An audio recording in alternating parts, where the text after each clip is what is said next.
It began with a line, drawn hastily across a quiet peninsula, where mountains meet the sea and families once shared the same fire. A line meant to be temporary, but history, once divided, doesn't always mend. Tonight, we drift through the long shadow of that line, the one that split Korea into North and South, from Japanese occupation to global chess games, from the quiet hopes of unity to the thunder of advancing armies. We'll explore what truly caused the Korean War. Slowly, carefully, humanely. If you enjoy calm, thoughtful journeys like this, take a moment to like the video and subscribe, and let us know in the comments, where are you watching from, and what time is it for you right now? It's always a quiet joy to see where in the world these stories are being heard. The peninsula between empires. Before there was a war, before there were borders or bullets, there was just land. Mountains unfolding like old scrolls, rivers threading through rice paddies, mist curling over morning fields. The Korean peninsula, nestled between the giants of China and Japan, was a land both resilient and quiet, a place where dynasties rose and fell, and yet daily life went on, planting, fishing, tending, worshipping. For centuries, Korea was caught in the tides of its neighbors, sometimes an ally, sometimes a target, sometimes proud and independent, other times forced to bow. In the early 20th century, that tide turned fierce. Japan, newly industrialized and eager to expand, saw Korea not as a neighbor, but as a stepping stone, a gateway to the Asian mainland. In 1910, Korea was formally annexed by Japan, a colonization that would last for 35 long years. Under Japanese rule, Korean identity was suppressed, language was outlawed in schools, names were changed, shrines were built to honor Japanese emperors. Resistance was quiet, but constant. Farmers hiding rebels, students organizing in secret, monks passing forbidden words between temples. Still, the occupation transformed the country. Roads were laid, cities grew, industry spread. But these changes came not for the Korean people, but to serve Japan's empire. Rice fields fed distant armies, labor fueled factories that built war machines. A nation was bent to another's will. Then came the Second World War, and in its ashes, a strange kind of hope. In 1945, Japan surrendered to the Allies. Its empire collapsed, and for the first time in a generation, Korea stood unbound. But freedom did not come cleanly. The world was no longer shaped by geography alone, but by ideology. On one side, the Soviet Union, on the other, the United States. On one side, the Soviet Union, and in between them, Korea torn once again, this time not by kings or emperors, but by lines drawn hastily on a map by foreign hands. A decision made in Washington and Moscow, with barely a glance towards Seoul or Pyongyang, would divide Korea along the 38th parallel, north to be guided by Soviet forces, south by the Americans. At first, this was meant to be temporary, a practical arrangement until Korea could be reunited under its own leadership. But history, once fractured, rarely mends the way we hope. And so the story begins, not with a battle, but with a line that would harden into border, and eventually bleed into war. Korea under Japan's shadow. Long before the war, long before the world split itself between East and West, Korea stood beneath another shadow. The year was 1910. A treaty was signed quietly without fanfare in the fields or villages, but its echoes would reach every home. From that year on, Korea was no longer a kingdom. It was an occupied land. Japan had been watching the peninsula for some time, a rising empire, eager to prove itself, to stake its claim among the great powers. And Korea, rich in resources, close to China, perched at the edge of the Pacific, was tempting, convenient, vulnerable. What followed wasn't just a change in leadership, it was a deliberate reshaping. Temples were repurposed, streets renamed. The Korean language, once heard in every market and courtyard, was pushed aside. In schools, children were taught Japanese history, told to write their names in foreign characters, even to bow toward the emperor they would never see. But occupation is never total, not in the hearts of those who remember. Resistance grew quietly, like moss in shaded places. There were whispers, handwritten pamphlets, families passing down stories in secret. In 1919, a wave of peaceful protest rolled across the country, the March First movement. Students, shopkeepers, monks, they filled the streets with flags and hope, but the response was brutal. Thousands were arrested, some were never seen again. And yet the spirit of resistance never vanished. It simply moved underground. During World War II, the occupation tightened. Young Korean men were conscripted into the Japanese army. Women were taken far from home to serve as so-called comfort women, a phrase far too gentle for what it truly meant. Rice was seized, churches were closed, any signs of Korean identity were dimmed, and still, people endured. Farmers sowed seeds. Children learned old songs from grandparents. Monks lit candles behind paper screens. Beneath the weight of empire, a quiet kind of courage took root. Then, in 1945, as war thundered to an end across Europe and the Pacific, Japan fell. The empire crumbled, and for the first time in 35 years, the flag of Korea was raised, tattered, quiet, but defiantly real. Freedom had come, but not without consequence, because when Japan left, it left a vacuum, and into that space, new shadows began to gather, one from the north, one from the south. And once again the fate of Korea would be shaped not by its people alone, but by strangers with maps and pens. The fall of Imperial Japan. It was the summer of 1945, and across the Pacific, the air hung heavy with ash and endings. In the quiet hours before dawn, islands that had once been distant, unfamiliar names, Guadalcanal, Iwo Jima, Okinawa, had become battlegrounds soaked in sacrifice. The Empire of Japan, which once stretched across the sea like a net of power and ambition, was fraying at every edge. But Japan did not yield easily. Its leaders still dreamed of permanence, of an empire that could last 1,000 years. In every schoolhouse, children bowed to portraits of the emperor. In every town, civilians trained with bamboo spears, convinced that an invasion might come, and that they must be ready to die for the homeland. Meanwhile, the United States pressed closer. City by city, it rained fire from the sky, bombings that left entire districts flattened, rivers choked with ash. But Japan would not surrender. Not yet, and then came August. First Hiroshima, then Nagasaki. 2 cities, 2 moments in time, each one scorched into the memory of the world. The atomic bomb was not just a weapon, it was a shift in history itself. A silent flash followed by winds that erased streets, turned daylight to shadow, and left behind a silence deeper than any before. After Nagasaki, the emperor, Hirohito, divine in the eyes of his people, spoke to the nation by radio. It was the first time his voice had ever been heard by the common citizen. He spoke not of defeat, but of enduring the unendurable. The war was over. Across Asia, the ripple of Japan's fall was felt in 100 different ways. In China, in the Philippines, in Burma, the occupation was lifted. So too in Korea. After 35 years, the soldiers packed their things. The rising sun on their uniforms no longer shone so bright, but they left behind more than quiet streets and empty outposts. They left scars, some physical, many invisible, and they left questions. What now? Who would lead? And what happens when a country reclaims its name, only to find it divided before it can even take a breath? For Korea, freedom came not with fanfare or unity, but with uncertainty. In the days that followed Japan's surrender, 2 armies would step forward from opposite directions, one from the north, one from the south, each one offering security, support, and their own vision of the future. But neither had come to ask what Korea wanted.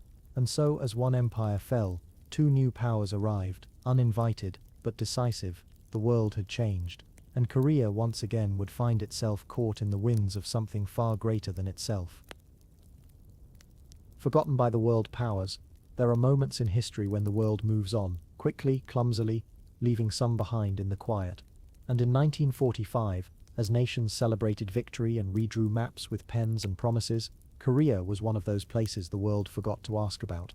For 35 years, Korea had been a colony, its language suppressed, its history rewritten, its people ruled by distant orders and iron discipline. But with Japan's sudden surrender, the empire vanished almost overnight.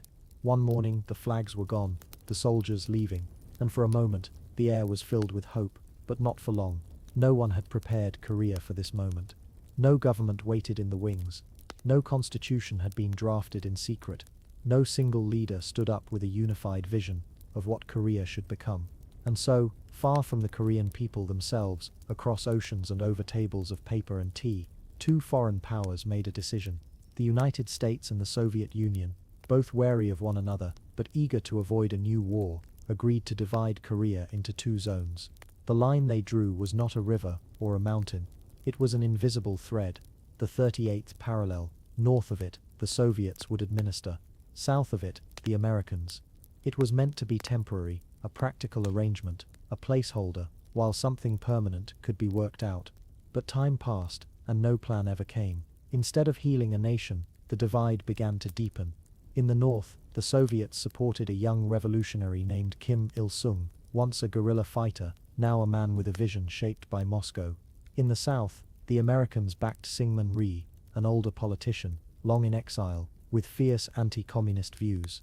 Neither man spoke for all Koreans, but both had power, and both believed the entire peninsula belonged under their leadership. And so, Korea, finally free from one empire, found itself caught in the pull of two new ones. No vote was held, no unification agreed. The people waited while foreign advisors built new governments from fragments of influence and ideology, and while other countries celebrated peace, Korea stood suspended in silence, not conquered, not liberated. Just divided. The people in the north and the south still shared the same songs, the same food, the same ancestors. But now, they were being taught to fear one another, and the line between them, drawn quickly on a map by strangers, was slowly becoming real. By the time the world began to pay attention again, it would be too late. Drawing the 38th parallel, the war had ended, but not with clarity, not with clean borders or tidy answers, just silence and a growing uncertainty. In Washington, as Japanese forces surrendered across the Pacific, an urgent question began to echo through the halls: what should be done about Korea? The United States had never occupied Korea. They had no forces on the ground there, no long-standing policy, just a vague awareness that Japan had ruled the peninsula for decades, and now that empire was gone, someone needed to take responsibility. But who? The Soviet Union had already sent troops into northern Korea. They moved quickly after Japan's surrender, accepting the official surrender of Japanese forces north of a certain line. American leaders realized they would need to act just as swiftly if they didn't want the entire peninsula to fall under Soviet control. But there was a problem. No clear plan existed. And so, in a quiet office, late on August 10, 1945, two junior American officers were given a task. They were told to find a place to draw a line. Something simple, something that could divide Korea for the moment, just to make administration easier while a long-term solution was sorted out. These men weren't diplomats. They weren't experts on Korea. They had only a small National Geographic map to work with. And so, after a short discussion, they drew the line at the 38th parallel. Why there? It was a round number. It split the peninsula roughly in half, and perhaps most importantly, it put the capital city, Seoul, in the American-controlled zone. There was no debate, no consultation with Koreans, just a pencil stroke across a map, meant to be temporary. To their surprise, the Soviets accepted the proposal. It was a practical compromise, one they hoped would keep tensions low in the immediate aftermath of the war. And just like that, a country was split. The 38th parallel wasn't a natural border. It didn't follow rivers or ridgelines. It had no roots in history. It passed through farms and towns, through families and traditions. To the people on the ground it made no sense. Yet, from that night forward, it would become a frontier, an invisible wall shaping lives, dreams, and the course of history. No one expected it to last, but the longer it remained, the more real it became. Soldiers soon arrived. Administration zones were established. New flags were raised, and new leaders installed. One side backed by Moscow, the other by Washington, both claiming to speak for a united Korea, both unwilling to yield. What began as a line of convenience became a line of conflict, and with each passing season, the weight of that line grew heavier. Two occupations, one homeland. The land did not change. The hills still rolled gently through the valleys, the rivers still carved quiet paths to the sea, the rice paddies shimmered in the wind, just as they had for generations, but the flags had changed. And now, two armies stood on either side of a line that no Korean had drawn. In the north, the red star of the Soviets fluttered behind a rising power. In the south, the stars and stripes rippled beside a new republic. Two empires, one divided homeland. The 38th parallel was not a wall, not yet, just a number on a map. A suggestion, a line drawn quickly and quietly in the final days of a world war, meant to keep peace between giants. But it would come to define families, futures, and the fate of a nation. In the beginning, there was confusion. Soldiers stood watch, unsure who their real enemy was. Farmers crossed back and forth, still tending the same land, speaking the same language, cooking the same soups passed down through centuries. They didn't yet know they were North or South. They only knew they were Korean. But slowly, the lines hardened. In the north, under Soviet occupation, old systems were swept away. Large estates were broken apart and given to peasants. Education was restructured. Party loyalty became more important than ancestry or wealth. At first, some welcomed it. The landlords had never been loved. The Japanese collaborators were easy targets for resentment. But soon, the changes came with rules, arrests, silence. In the south, American forces tried to do less, but ended up doing more. They wanted stability, order. So they leaned on old officials, even those who had once worked with the Japanese. It angered many. It felt like betrayal, but to the Americans, it seemed practical. Those men knew how to run things. And just like that, both halves of Korea began to drift in opposite directions. In Pyongyang, classrooms filled with portraits of Kim Il-sung. In Seoul, the churches filled with prayers for peace and unity. But neither side trusted the other. Neither side planned to remain divided forever. On both sides of the line, leaders promised their people the same thing. Korea would be one again, but it would be their Korea, their rule, their vision. Villages near the border grew tense. Soldiers on patrol grew restless. Raids, skirmishes, whispers of sabotage. Thousands died in the shadows, long before the war had a name. And yet still, the same sky stretched over both halves. Old grandmothers wrote letters to cousins they could no longer visit. Children asked why they had to walk further to school, just to avoid a checkpoint. Fishermen cast their nets near the dividing line, hoping to avoid stray bullets. A quiet sadness settled into the hills. The occupation was meant to be temporary. That was the plan, a short divide while the world sorted itself out. But plans once made have a way of becoming permanent, especially when power is involved. By 1949, the Soviet soldiers quietly withdrew from the north. A year later, the Americans began to leave the south, but the division remained. Now it belonged to the Koreans themselves. 2 governments, 2 armies, 2 flags, but one land, one people. One question no one could answer: how do you share a homeland without splitting it in 2? The Soviets in the north. Up in the northern half of the Korean peninsula, the autumn of 1945 brought not just the end of Japanese rule, but the arrival of something new. The Red Army had come. They crossed quietly after Japan's surrender, slipping into the region with the practiced discipline of seasoned men who had already marched through half of Europe. Their arrival was swift, efficient, almost orderly. They were not conquerors in the traditional sense. They came, they said, as liberators, and at first, many Koreans believed them. In truth, the Soviets didn't know much about Korea, nor did they particularly need to. They had a system, a model that had worked for them before in Poland, in East Germany, in the Baltics. Their task was clear: secure the territory, identify loyal locals, build a government in their image. In the smoky, cluttered offices of the Soviet military command in Pyongyang, officers pored over lists. Who could be trusted? Who had fought the Japanese? Who had read Marx? Whose loyalties were soft enough to be shaped? And above all, who could lead? The answer came in the form of a young guerrilla commander who had spent much of the past decade fighting the Japanese from across the Chinese border. His name was Kim Il-sung. Tall for a Korean man, confident but careful, Kim had just returned from exile in the Soviet Union. He spoke fluent Russian. He knew the right words to say, and though few in Korea had heard of him, he was exactly the kind of man Moscow wanted: loyal, moldable, and ambitious. In a modest ceremony in Pyongyang, Soviet officials introduced him to the public, not as a soldier or a stranger, but as a national hero.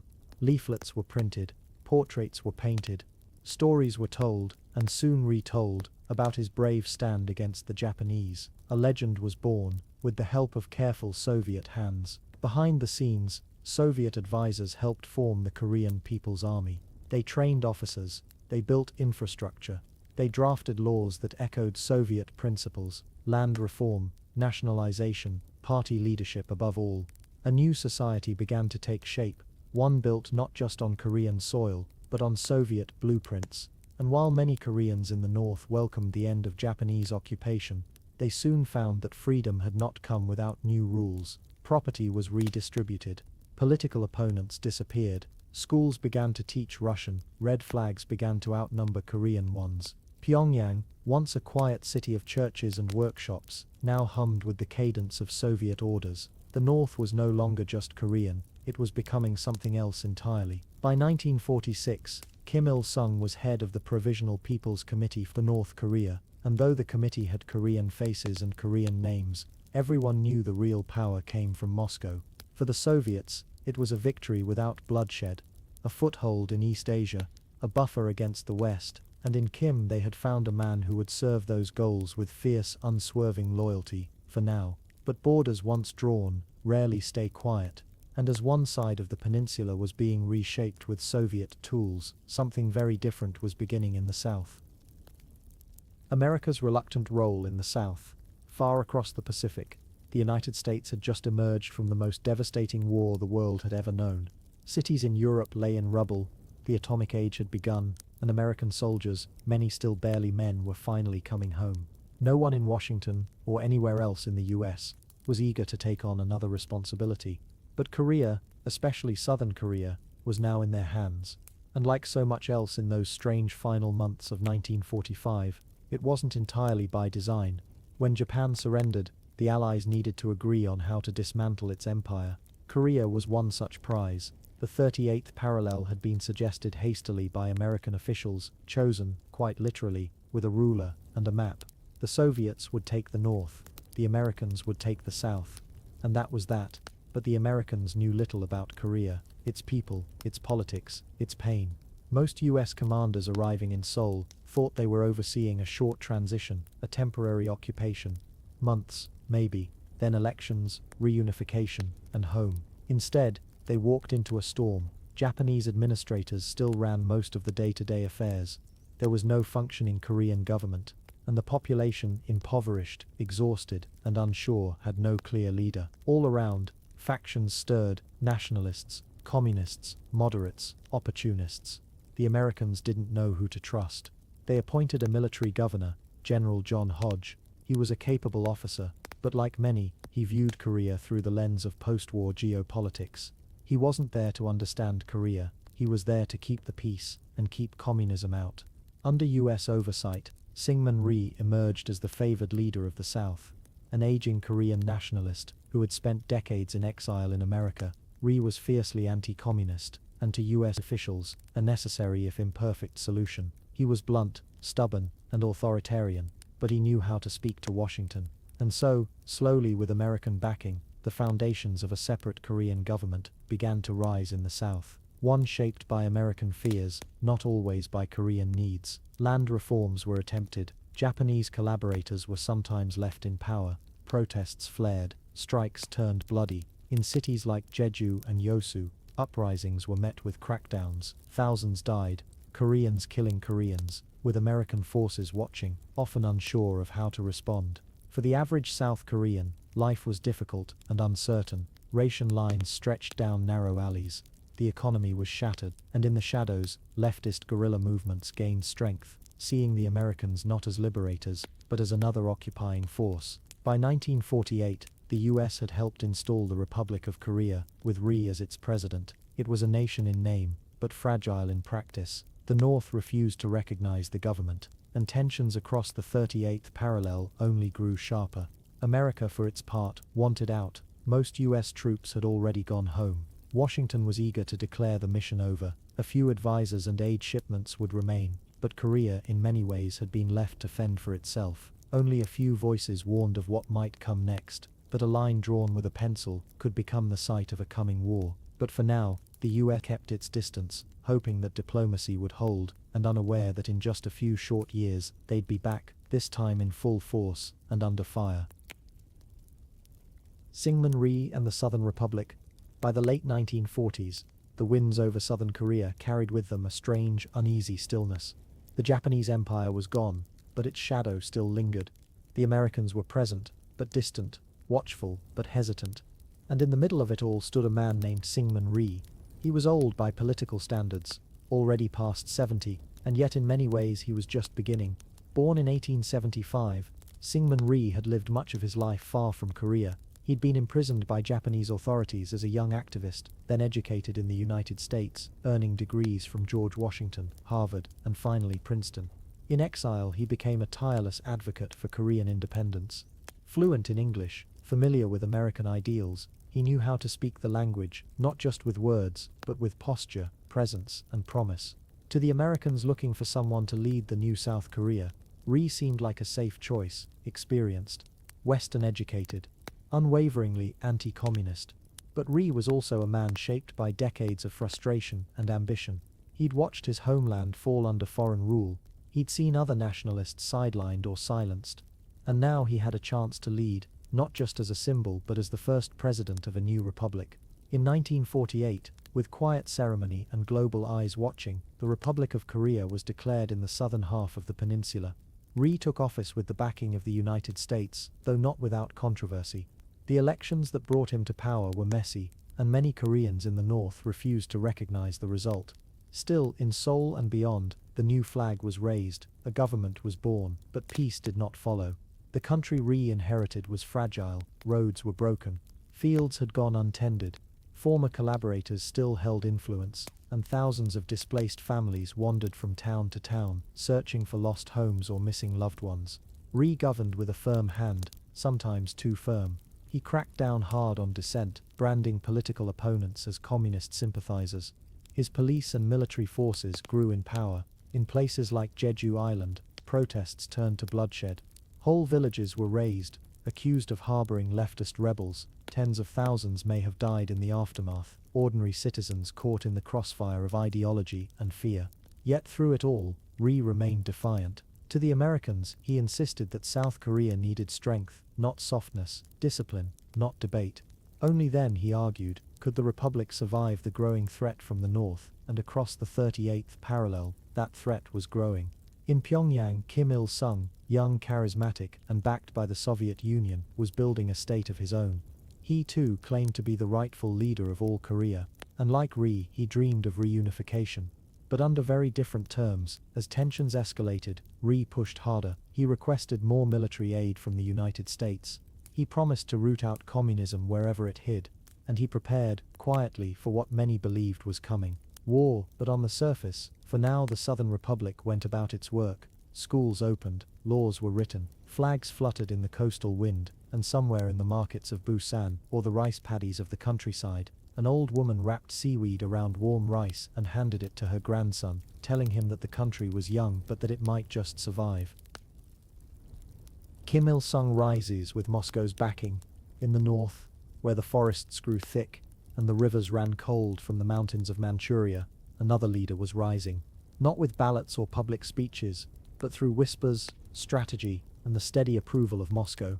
His name was Kim Il-sung. To some, he was a soldier. To others, a symbol. But to those who watched the growing strength of the northern half of Korea, he was the man who carried Stalin's blessing and a vision of a Korea united, not through freedom, but through revolution.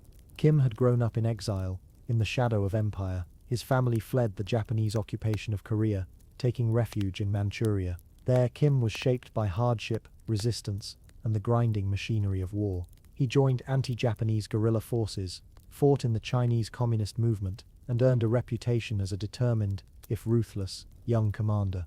When the Soviet Union marched into northern Korea in the final weeks of World War II, they didn't find an organized government, they found chaos, and they filled that vacuum carefully. Among the many Koreans the Soviets considered for leadership, Kim stood out, not because he was the most respected nationalist, but because he was young, loyal, and moldable.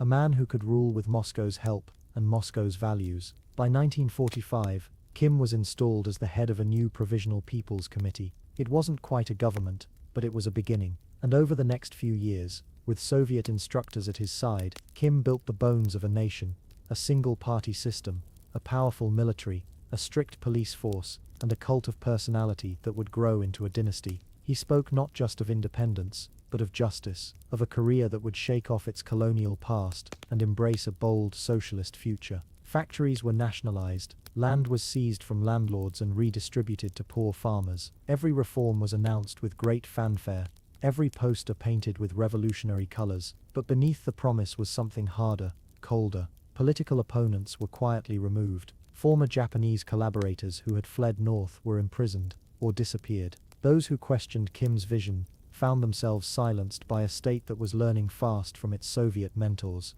The people called him Great Leader. His portraits began to appear in homes, schools, and offices. Children were taught songs in his honor. Men and women bowed as they passed his image. The new North Korea was taking shape, not through consensus, but through command. And always looming just beyond the headlines was the question of reunification. Kim believed that Korea was one nation, artificially divided, and he also believed that war would be the only way to reunite it. As early as 1949, he began lobbying Stalin for permission to invade the South. At first, Stalin was cautious, concerned that such a move might provoke the United States into a broader war. But over time, Stalin's stance shifted. By 1950, the Soviets had tested their first atomic bomb. The Chinese Civil War had ended in a communist victory. The tide, it seemed, was turning in favor of socialism. And Kim, always persuasive, convinced Stalin that the South was weak, unpopular, and unprepared. With Soviet weapons and advisors, North Korea's military swelled to 150,000 troops, well-trained, well-armed, and deeply loyal. And just before dawn on June 25, 1950, they moved. But we'll come to that soon. For now, the scene in the north is one of grim order. Smoke rises from factory stacks, young soldiers drill in muddy fields, and in Pyongyang, Kim Il-sung stands before a crowd, his voice rising above the winter wind, promising a future built on strength, sacrifice, and one nation under one flag. It was a promise that would cost millions their lives. A Korea without a voice. No vote was cast. No voice was heard. The Korean people, who had lived on the peninsula for thousands of years, through kingdoms and dynasties, wars and winters, had no say in the fate of their homeland. No invitation to the tables where borders were drawn. No chair in the rooms where futures were decided. The world powers came instead. They came with flags, with promises, with armies. The Soviet Union from the north, the United States from the south. Two empires, each shaped by their own past, each convinced they knew best how to guide a nation they had only just begun to understand. And Korea watched, quietly, caught in the middle.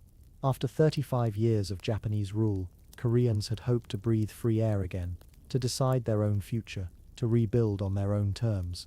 But that moment of possibility was swept aside by the politics of a wider world. At first, there were meetings, plans for a trusteeship, a joint commission between the Soviets and Americans. Maybe, they said, Korea would be governed temporarily, just until it could stand on its own. Maybe elections would be held. Maybe one day, reunification. But maybes have a way of drifting. Each side wanted their own vision to take root first. Each distrusted the other. And in the middle, the Korean people became little more than figures on paper, strategic assets, ideological concerns. Names replaced by numbers, hopes buried beneath treaties.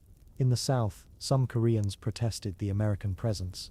Others feared the return of landlords and old collaborators. But others welcomed the Americans, seeing in them a path toward democracy, independence, and a new beginning. In the north, the Soviets backed Kim Il-sung and a tightly structured political system. They redistributed land, purged opposition, and taught the language of revolution. Some cheered the reforms, others disappeared into silence. But in neither case did ordinary Koreans choose. They accepted, or they fled, or they endured. The old families were split, letters stopped arriving, border guards appeared in the mountain passes, and slowly, a quiet heartbreak spread across the villages and valleys, the sense that something larger than themselves was moving, and there was nothing they could do to stop it. Children who had grown up in the same courtyard now found themselves citizens of separate states, one flying a new red flag, the other pledging allegiance to another star-spangled one. And yet, they still spoke the same language, still bowed before the same ancestors, still shared the same recipes passed down by grandmothers who prayed at night that their sons would not be taken for more war. Korea had been split, not by choice, but by circumstance, by strangers. And though leaders rose and lines hardened, though armies trained and skirmishes grew bloodier, many Koreans still hoped the division would end, hoped the voices would be heard. But history for now was being written elsewhere. Quiet skirmishes at the border. The line was drawn, but it didn't stop the wind. It swept from the north down through the valleys, across rice paddies and riverbeds, brushing against barbed wire and watchtowers. It stirred uniforms and signaled nothing and everything. The 38th parallel was never meant to be permanent, just a line of convenience, chosen one evening by two American officers tracing a map in haste, a compromise on paper. It soon hardened into something heavier, something real. But the earth below that line remained the same. The trees didn't change. The mountain trails still connected village to village, and to the soldiers standing watch, it often felt less like a border and more like a waiting room. They watched each other, every day, every hour, through binoculars, across rivers, over frost-covered ridgelines. On both sides, young men, some barely old enough to shave, stood with rifles in hand and orders in mind. Defend, deter, do not provoke, but do not blink. Still, there were moments, small incursions, short bursts of fire in the night, sharp and sudden, patrols that wandered too close, gunshots that echoed longer than they lasted, a lost sheep crossing the line, a farmer who didn't return. In the north, Kim Il-sung began to test the line with more daring. His army, equipped and trained by Soviet hands, began sending small units south, probing, scouting, sometimes raiding. They returned with reports, terrain, weaknesses, patterns of movement. In the south, Syngman Rhee's forces were less organized, poorly armed, poorly trained, but still defiant. Their commanders sent out counter-patrols, often without coordination, and sometimes with personal grudges rather than strategic orders. The result was not full war. Not yet. But it was not peace either. It was tension, quiet and crawling. It was rumors whispered between sentries at night. It was stretches of stillness shattered by sudden shouting. It was graves dug for skirmishes no one would hear about beyond the hills. Nearly 10,000 soldiers would die in these early encounters, long before the world considered Korea a war zone. And still, no declaration came. The United States watched with concern. The Soviets kept their silence.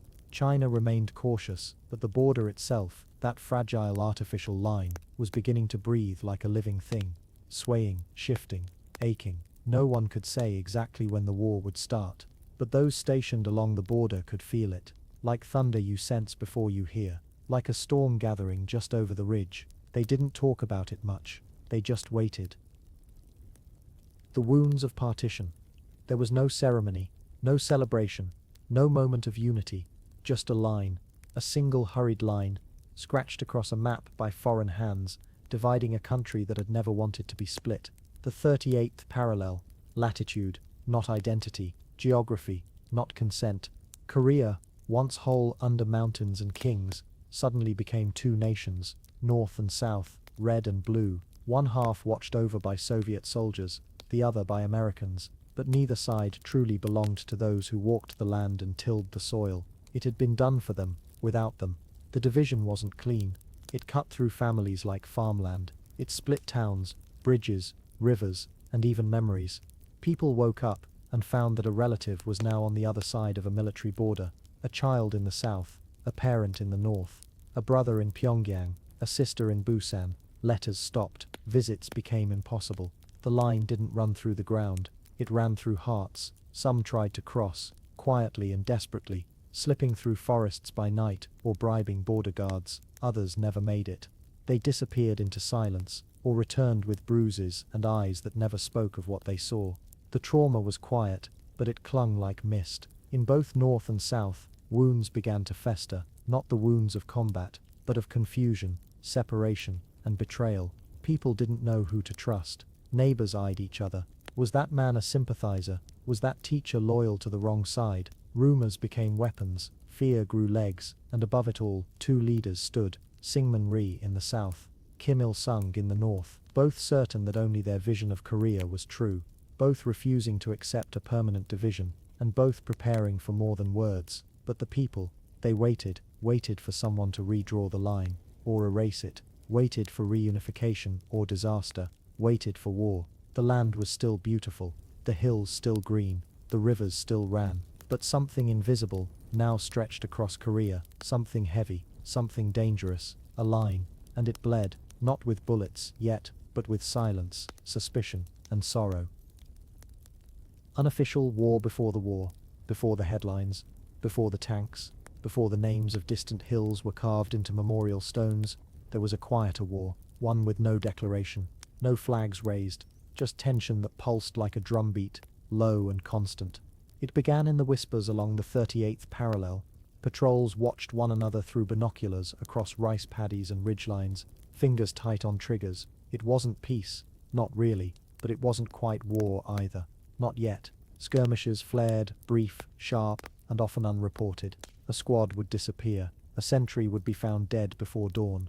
Landmines laid quietly at night bloomed into violence by morning. On both sides, soldiers learned to sleep lightly, boots on, rifles within reach. They called them border incidents, a cold name for something far more personal. A village shelled without warning, a child killed while fetching water, a dozen men ambushed in a gully, and then, nothing. No official outrage, just silence and another line drawn in the dust. The North sent agents south, disguised, determined, and often deadly. The South responded with patrols, arrests and raids. Each side blamed the other. Each side trained harder. Nearly 10,000 would die in these years before the war began. Men and women lost in clashes too small for newspapers, too dangerous to ignore. And still, the world didn't watch. It was too busy rebuilding from the last war to see this one creeping in from the edge of memory. For Koreans living near the border, the war had already started. They heard it in the sounds that came after dark. The far-off crack of a rifle,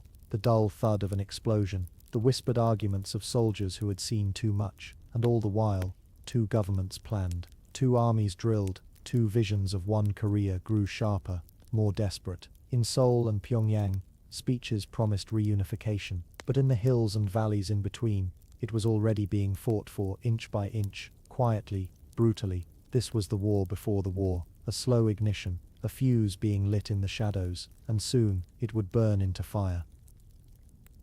Almost 10,000 dead before June. It wasn't supposed to be this way, not this soon. By the early months of 1950, Korea was not at war, at least not officially. No declarations had been made, no grand speeches given, but the land told a different story. Beneath the stillness, it held the memory of blood. Nearly 10,000 people, soldiers, farmers, villagers, were already dead, before the world called it war. Each loss came not from sweeping invasions, but from brief, brutal moments. A shot fired on patrol, a sudden burst of mortars, a raid in the fog just before sunrise. Then silence again. Along the 38th parallel, tension had become routine. The border bristled with suspicion. Soldiers on both sides stared each other down from opposite hillsides, not enemies on paper, but enemies in practice. They didn't speak the same language anymore, not in politics, not in intent, and not in hope. The skirmishes were small in scale, but not in meaning. Each one sharpened the hatred, deepened the mistrust, and made peace feel like a distant story someone else had written. It was a waiting game soaked in fear, where every spark threatened to catch the dry grass and start something unstoppable. Families who lived in the borderlands learned to live with dread. Fields left untended, homes abandoned under cover of darkness, entire communities reshaped by rumors of another clash, another funeral, another son not returning from patrol. And still, the government said little. North and South each insisted they were the victim. Each claimed the other had provoked. Yet with every passing week, the incidents grew bolder, larger, harder to dismiss. In Pyongyang, Kim Il-sung grew more confident. He believed that a full invasion might not just succeed, it might even be welcomed by the people of the South. In Seoul, Syngman Rhee hardened, watching his fragile republic hang by a thread as support for his rule wavered. And above them both in Washington and Moscow, the border deaths were noted, but not mourned. They were statistics on a page, pieces in a much larger game. No one seemed to grasp that a real war had already begun, not with tanks or bombers, but with the slow, quiet bleed of a nation divided. 10,000 gone before a single newspaper printed the word war. Sometimes conflict doesn't start with a bang. Sometimes it begins with too many silences in a row. When the North crossed the line, it happened before dawn. On the morning of June 25, 1950, the hills above the 38th parallel were quiet, still misted over from the night, the kind of hush that makes birds delay their song. Villagers just south of the line were rising slowly, opening doors, checking fields, and then the ground began to shake. From the north came tanks, dozens of them, followed by trucks, soldiers, mortars. The roar of boots and engines and shouted commands spilled south like floodwater bursting through a dam. The 38th parallel, A line not marked by fences or trenches, but by a fragile agreement, was erased in an instant. This wasn't a raid or a patrol gone wrong. This was war, fully declared by movement, not words. Within hours it became clear, North Korea had launched a full-scale invasion, led by Kim Il-sung, and heavily backed by Soviet equipment and planning. The North Korean People's Army surged across the parallel with startling speed. For them, this was the long-awaited beginning of reunification, by force. Pyongyang had decided the time was right. The South, they believed, was weak, divided, vulnerable. They expected little resistance, and at first, they were right. Caught off guard, many South Korean units broke under the weight of the attack. Communication lines went dead, roads filled with refugees, entire regiments vanished, scattered or surrendered. Cities and villages fell one by one, like a slow ripple of dominoes moving southward. In Seoul, panic took hold. Government officials scrambled to evacuate. Civilians packed what they could and fled. Bridges were destroyed behind them to delay the advance, but it was already too late. The North's advance wasn't just fast, it was relentless. It didn't pause, it didn't waver. It moved with the chilling certainty of a plan long rehearsed. And still, for many around the world, the news came with confusion. Korea, again? Some thought it might be a misunderstanding, another of those skirmishes that would fizzle out, but it didn't. By nightfall on June 25, 1950, the world had changed, and a line on the map, once meant to be temporary, had become the spark that would ignite a deadly and drawn-out war, one that has yet to truly end. The fall of Seoul. The war had begun with thunder, tracks grinding, artillery howling, but it was in the quiet chaos of cities like Seoul where its true weight was felt. In the days after June 25, 1950, the North Korean army moved fast. Their tanks pressed south with eerie precision, and behind them marched soldiers in dark fatigues, young and cold-eyed, advancing not as invaders, but as men on a mission they believed was just. Seoul, the proud capital of the South, had only just begun to steady itself from the tremors of post-war rebuilding. Its people had grown used to uncertainty, but nothing quite like this. As news spread of the invasion, the city's markets emptied, schools closed, radios whispered conflicting reports, and then, silence. The government, realizing the scale of the oncoming force, prepared to flee. In a desperate effort to slow the advance, they ordered the demolition of a vital bridge over the Han River. But there was no time to warn the thousands of civilians still crossing it. The explosion was deafening, concrete split in two. Entire families were caught mid-crossing, lost to smoke, water, and fire. It was a tragedy that echoed louder than any shell. Then the North arrived.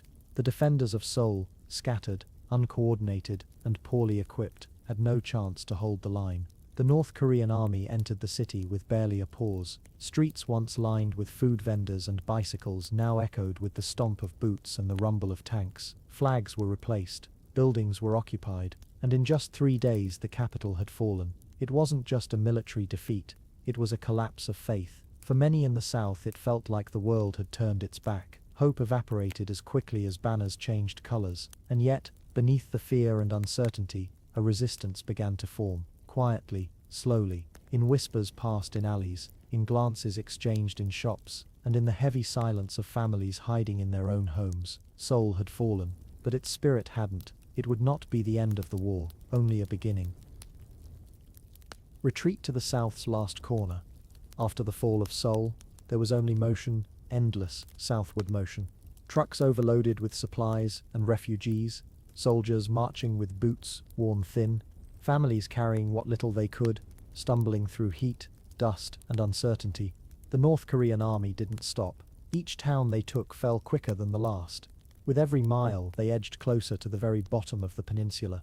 The defenders of the South, desperate and dwindling, began to form a line, thin and trembling, around a small port city called Busan.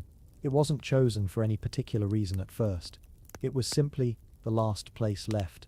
The Busan perimeter, they called it. A loop of land still free, still unbroken. A corner to retreat into. American forces began to arrive in greater numbers now, flown or shipped in from Japan. Fresh-faced soldiers, some barely trained, disembarked into a country they barely knew. They were exhausted before they even joined the fight. The sun was punishing, the ground foreign, the mission unclear. Still the line held, Every field and hill surrounding Busan became a battlefield. Trenches were dug into the dry earth. Makeshift camps sprang up beneath tattered tarps. There was little rest, even less food. Nights echoed with the bark of distant guns. Days passed in a haze of sweat and fear. The North attacked in waves. Again and again they tried to crack through the perimeter, to erase the last corner of the South. But somehow, by grit, by luck, by sheer human refusal, it didn't fall. Inside Busan, life hung by a thread. Thousands of refugees packed the streets, temples and schools. Mothers boiled rice in old tin pots. Children clung to old radios, hoping for any good news. And then, something shifted. Across the sea, new plans were forming. Risky ones. Plans whispered in war rooms and scribbled onto maps. The kind of plans that could turn a war around, or lose it completely. But those stories will come later. For now the South clung to its last patch of earth. A sliver of hope, a line in the dirt.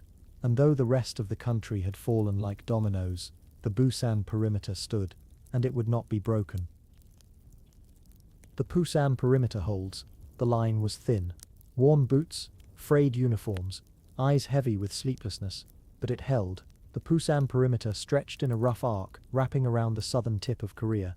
Behind it lay the last functioning ports, a trickle of supplies, and over 1 million civilians clinging to what remained of the Republic of Korea. In front of it, the North. By August 1950, the North Korean army had captured nearly all of South Korea. Their Soviet-made tanks had rolled from the 38th parallel to the edges of Busan like a tide, pushing everything before them. They expected this last corner to fall as easily as the rest. But this time, something changed. The line didn't break. American forces had finally begun to arrive in numbers. Tired, yes. Underprepared, yes. But committed. And alongside them, the remnants of the South Korean military stood up straighter, held their weapons tighter, and dug in. Each attack was met with stubborn resistance. Along the Naktung River, North Korean troops launched assault after assault, trying to cross the shallow water and swarm the defenders. Sometimes they succeeded, temporarily. But each time, the line bent and snapped back. Small hills and nameless ridgelines became battlegrounds for days. The defenders gave ground, then took it back. Inch by inch, river by river, artillery positions roared night and day. Rain soaked the trenches, baking into mud under the relentless summer heat. Soldiers rotated from the front lines, returning to camp to rest in silence, drinking boiled water from rusted tins, eating what they could, writing letters home that might never be read. And still the line held. The port at Busan became a lifeline. Every ship that docked carried more than just crates and tanks. It carried a sliver of hope. Reinforcements, ammunition, food. Trucks rolled ashore and rumbled northward into the fight. It wasn't enough to win, not yet, but it was enough not to lose, and that mattered. For the people packed into the city's alleys and schoolyards, this line was all that stood between safety and despair. They listened to rumors in the markets, heard distant shelling at night, but the enemy never came. What the world didn't see was how fragile it all was, how easily it could have broken, and how much courage it took not to. Because holding a line is different from taking ground. It's a quiet sort of bravery, a tired, muddy, sleepless kind. It's not banners or cheers, it's shovels and bandages, and the sound of boots returning to the trench for another day. But for now, it was enough. The Busan perimeter, this ragged crescent around the tip of a peninsula, became the anvil upon which the tide would crash and break. Truman's late decision. It was late, past midnight in Washington, but the light still burned in the Oval Office. President Harry S. Truman sat behind his desk, papers stacked in quiet chaos, his glasses low on his nose. Outside, the White House grounds were silent. Inside, the weight of war pressed down like the thick humidity of summer. The Korean conflict was just a few weeks old, but already it had spiraled far beyond the hopes of a quick resolution. Seoul had fallen. Refugees streamed southward in endless columns, and now American troops were locked in a desperate defense around a corner of the peninsula that most couldn't find on a map. It wasn't the kind of war Truman wanted. Not now, not again. Only 5 years had passed since the bombs dropped on Hiroshima and Nagasaki. 5 years since the world promised itself never again. And yet here was war bloody and familiar, knocking once more. The Joint Chiefs had been in and out of the room all week, bringing maps, forecasts and grave concerns. Reports came in hourly from General MacArthur's headquarters in Japan. North Korea's advance showed no signs of slowing. The Pusan perimeter was holding for now, but the pressure was growing. And then there were the larger questions. What would Stalin do? Would China stay on the sidelines? Was this conflict the spark that could set the whole world ablaze? Truman didn't sleep much these nights. He had tried diplomacy, and that had failed. He had sent advisors, then support staff, then combat troops. And now, after long hesitation and mounting pressure, he had to make a final call. The United States would not back down. It wasn't about Korea anymore, not entirely. Truman feared that if America blinked here, the Soviets would test the West somewhere else. Maybe in Europe, maybe in the Middle East. And the cost of ignoring Korea now could be a continent later. So he picked up his pen and signed the order. American forces would be committed fully. Supplies, ships, aircraft, whatever it took. A United Nations coalition would give it international legitimacy. But everyone understood what this really was, America stepping in with both boots. He called it a police action, but history would call it something else. There was no cheering, no triumph, just silence and the hum of the desk lamp as the ink dried. Outside the White House, the flag fluttered in the warm wind. Somewhere, across the ocean, young men were digging foxholes and stringing wire, unaware of the decision made in that quiet room. A decision that would stretch the war on for years and shape the world for decades to come. For better or worse, the president had decided. And in the stillness of early morning, he leaned back, removed his glasses, and stared at the ceiling as if searching for sleep or absolution.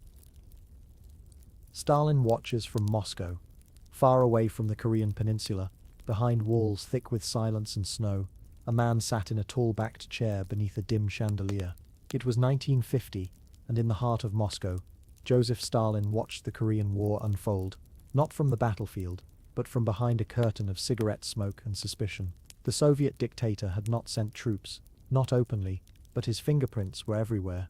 He had trained the North Korean army, approved its weapons, and sat quietly as Kim Il-sung asked again and again for permission to cross the 38th parallel. Stalin had hesitated at first. He feared the Americans might respond. But when Mao Zedong's new China offered quiet support, Stalin gave a careful, cryptic green light, and now the war had begun. His maps were spread across long tables, red lines showed the push south, pins marked every city. Behind him, aides whispered updates. They watched the front move like a tide. Stalin did not cheer the early victories. He expected them. The North Koreans were using Soviet tanks, Soviet rifles, Soviet training manuals. They had practiced these moves in war games back in the USSR, taught by veterans of Stalingrad. To Stalin, their success was proof of his methods. But then, in Chon, the reports changed tone. The Americans had landed behind enemy lines.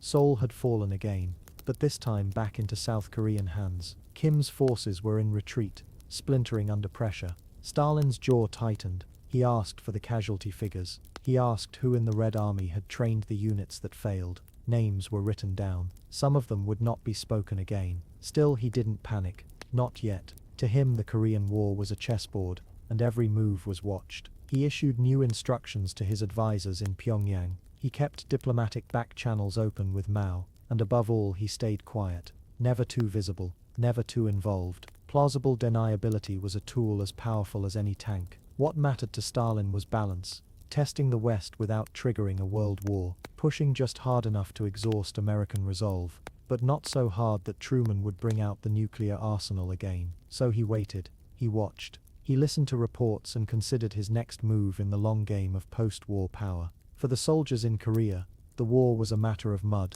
bullets and blood, but for the man in Moscow, it was calculation and shadow. Behind locked doors and frost-bitten windows, Stalin lit another cigarette and said nothing. The domino theory begins. It started as a whisper, in Washington, D.C., behind polished desks and under the soft hum of fluorescent lights. American policymakers watched the Korean peninsula with growing unease. The war there, distant, bloody, chaotic, seemed on paper like a regional conflict. But to those seated in the war rooms of the Cold War, it was something much more ominous. A test. In quiet corridors and conference rooms, a new fear was taking shape. If South Korea fell to the communists, what would come next? Would Japan fall? Would Vietnam? Burma? India? Could the Philippines be next? The question wasn't just what if we lose Korea, it was, what if we lose the world? Thus, the domino theory was born. not in a single speech, not even with a clear name at first, but as an idea that crept into every military briefing, every strategy paper. The concept was simple but chilling. If one nation fell to communism, others nearby would topple soon after, like dominoes, one by one. And the first one was wobbling. To the American mind still scarred by World War II, the communist world looked less like a collection of separate countries and more like a coordinated movement, marching under a single banner. The Soviet Union, newly nuclear. China, fresh from revolution. North Korea, now emboldened by war. It wasn't about Korea anymore, it was about everything else. And so, defense became doctrine, containment became creed, a new kind of war was being written, not just with bombs and tanks, but with fear and forecasts. Behind closed doors, President Truman heard the warnings from his advisors. If Korea fell, they said, the rest would follow. Truman didn't need convincing. He remembered how appeasement had failed in the 1930s. He remembered how one man's aggression in Europe had turned into global war. Not again, he thought. Not this time. And so the theory took hold, quietly, completely. It would shape every decision made in Asia for decades to come. It would be used to justify wars not yet imagined, and it would become a guiding light, however flawed, for a generation of cold warriors. But here, in 1950, it was still only just beginning. Just a whisper, carried across oceans. A line drawn between falling dominoes, and all eyes fixed on the first one. The United Nations joins in. Far from the smoke of battle and the shell-pocked hills of Korea, another kind of war was being waged. One of words, of resolutions, of votes cast beneath the soft glow of chandeliers. It was June of 1950, and the United Nations building in New York City sat heavy with urgency. Delegates in dark suits moved between chambers, whispers following them like shadows. The world, still unsure what this United Nations would become, now faced its first true test. Would it stand only for words, or act? The North Korean army had surged across the 38th parallel with startling speed. The South was faltering, Seoul had fallen, and the question lingered in the air like smoke: would the world watch, or would it move? In the Security Council chamber, the seats around the circular table were quickly filling. The United States called for action, requesting member nations to condemn North Korea's invasion and come to the defense of the South. But something unusual was happening. The Soviet Union, one of the permanent members with veto power, was not in attendance. Their seats sat empty, a quiet protest over the UN's refusal to recognize Communist China.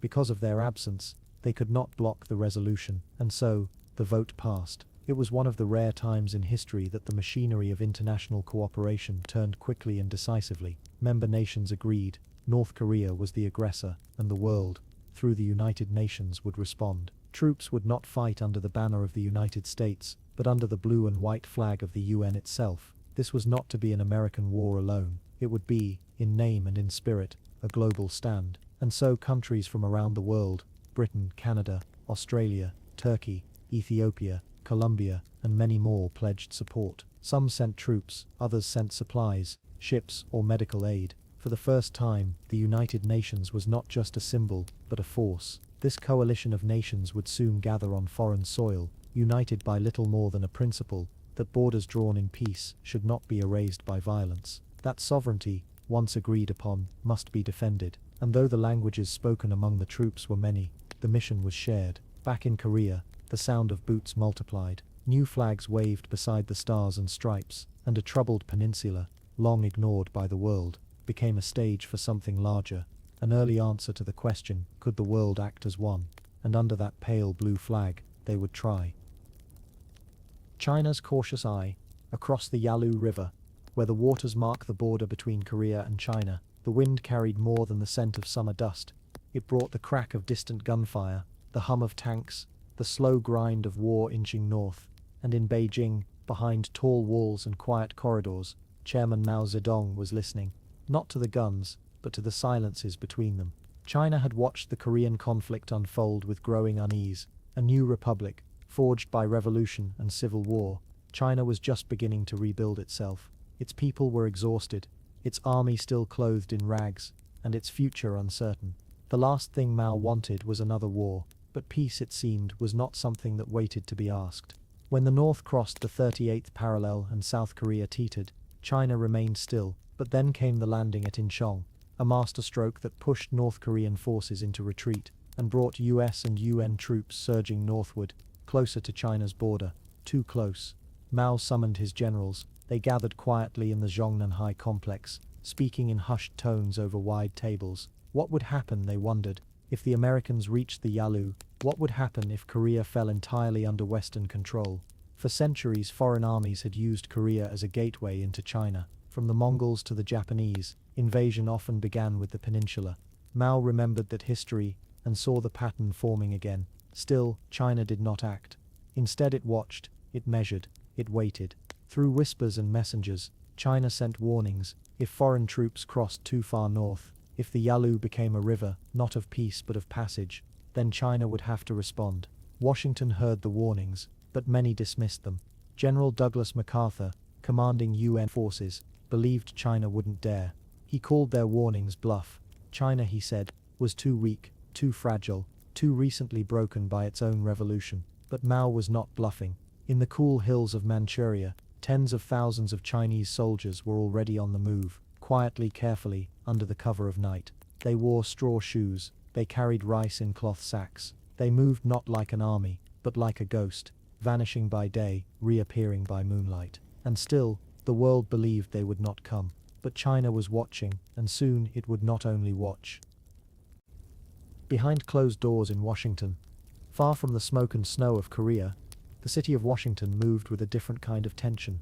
There were no falling shells here, only the shuffling of papers, the flick of teletypes, and the soft click of shoes in long marble hallways. But behind heavy doors, in offices sealed with silence, another kind of war was unfolding. A war of decisions, of futures weighed in whispers. President Truman sat at the center of it all, grayer now than just a year before, lines beneath his eyes deeper, his suits looser on the shoulders.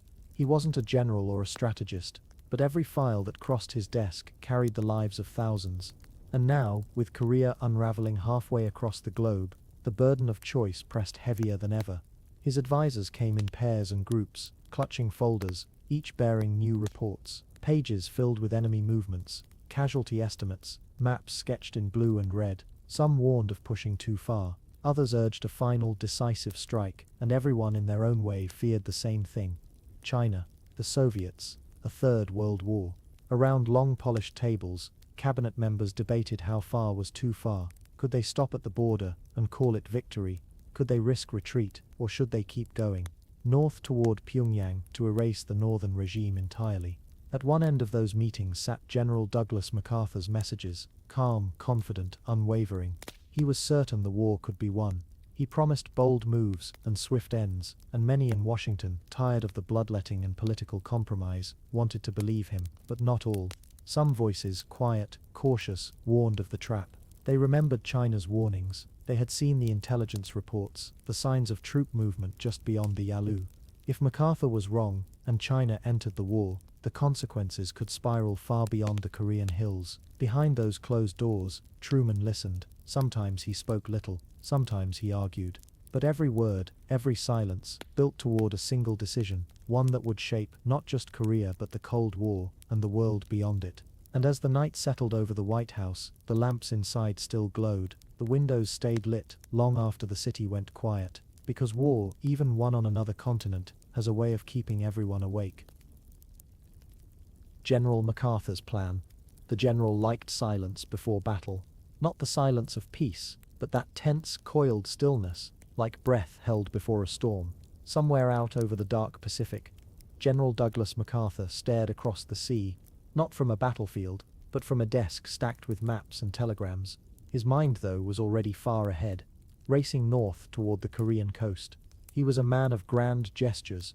His plans were always bold, sometimes reckless, often brilliant, and now, with the war hanging in delicate balance, he was planning one of the riskiest amphibious invasions in military history. The idea had come quickly. Strike behind enemy lines, not where they expected it, not along the bloody trenches of the Pusan perimeter, but far north, at a place no sane commander would dare land. Incheon was a nightmare for invasion. The tides were brutal, rising and falling nearly 30 feet each day. The harbor was narrow, rocky, with seawalls and twisting channels. For most of the day, the landing beaches weren't even beaches. They were mudflats, thick and sucking like quicksand. His staff warned him. The Navy warned him. The British called the plan madness. But MacArthur was sure. In his mind, this was the only way to end the war quickly. Strike at Incheon, cut the North Korean army off from behind, and drive them into collapse before winter came. He imagined the landing cranes swinging supplies ashore, tanks rolling off landing craft, the American flag rising again over Seoul. A strike so swift, so shocking, it would stun the world. Still, he didn't rush. He waited. He watched. Every night his intelligence officers brought him fragments, enemy positions, radio signals, weather reports. Every morning, he walked the plan again, inch by inch, and in private he wrote to his wife. "I shall return," he said once during another war. He kept saying it, not as a promise, as a conviction. The landing would need perfect timing. The moon had to be just right. The tides, the weather, the naval cover, every piece had to line up. And when it finally did, on a quiet morning in mid-September, he gave the order. It was all or nothing now, a single move on the chessboard. One strike behind enemy lines that could either end the war, or ignite something far worse. And so ships moved through the dark. Soldiers waited below deck. Engines rumbled in cold steel hulls, and above them all, the general slept, calm beneath his cap, confident that by dawn history would change. Incheon's dangerous tides. The sea near Incheon doesn't welcome visitors. It rises and falls like a lung breathing deep, 30 feet, sometimes more, between low tide and high. And what it leaves behind when the water slips away is not beach, but thick, dark mud that clings to boots, swallows wheels, and makes quick movement nearly impossible. It's the kind of shoreline that laughs at invaders. And yet, that's where the Americans were headed. As dawn approached on September 15, 1950, a long line of ships pressed slowly toward that unforgiving coast. Inside them, tens of thousands of Marines and South Korean troops sat in silence, checking gear, whispering prayers, and waiting for the moment to land. Incheon wasn't a gamble.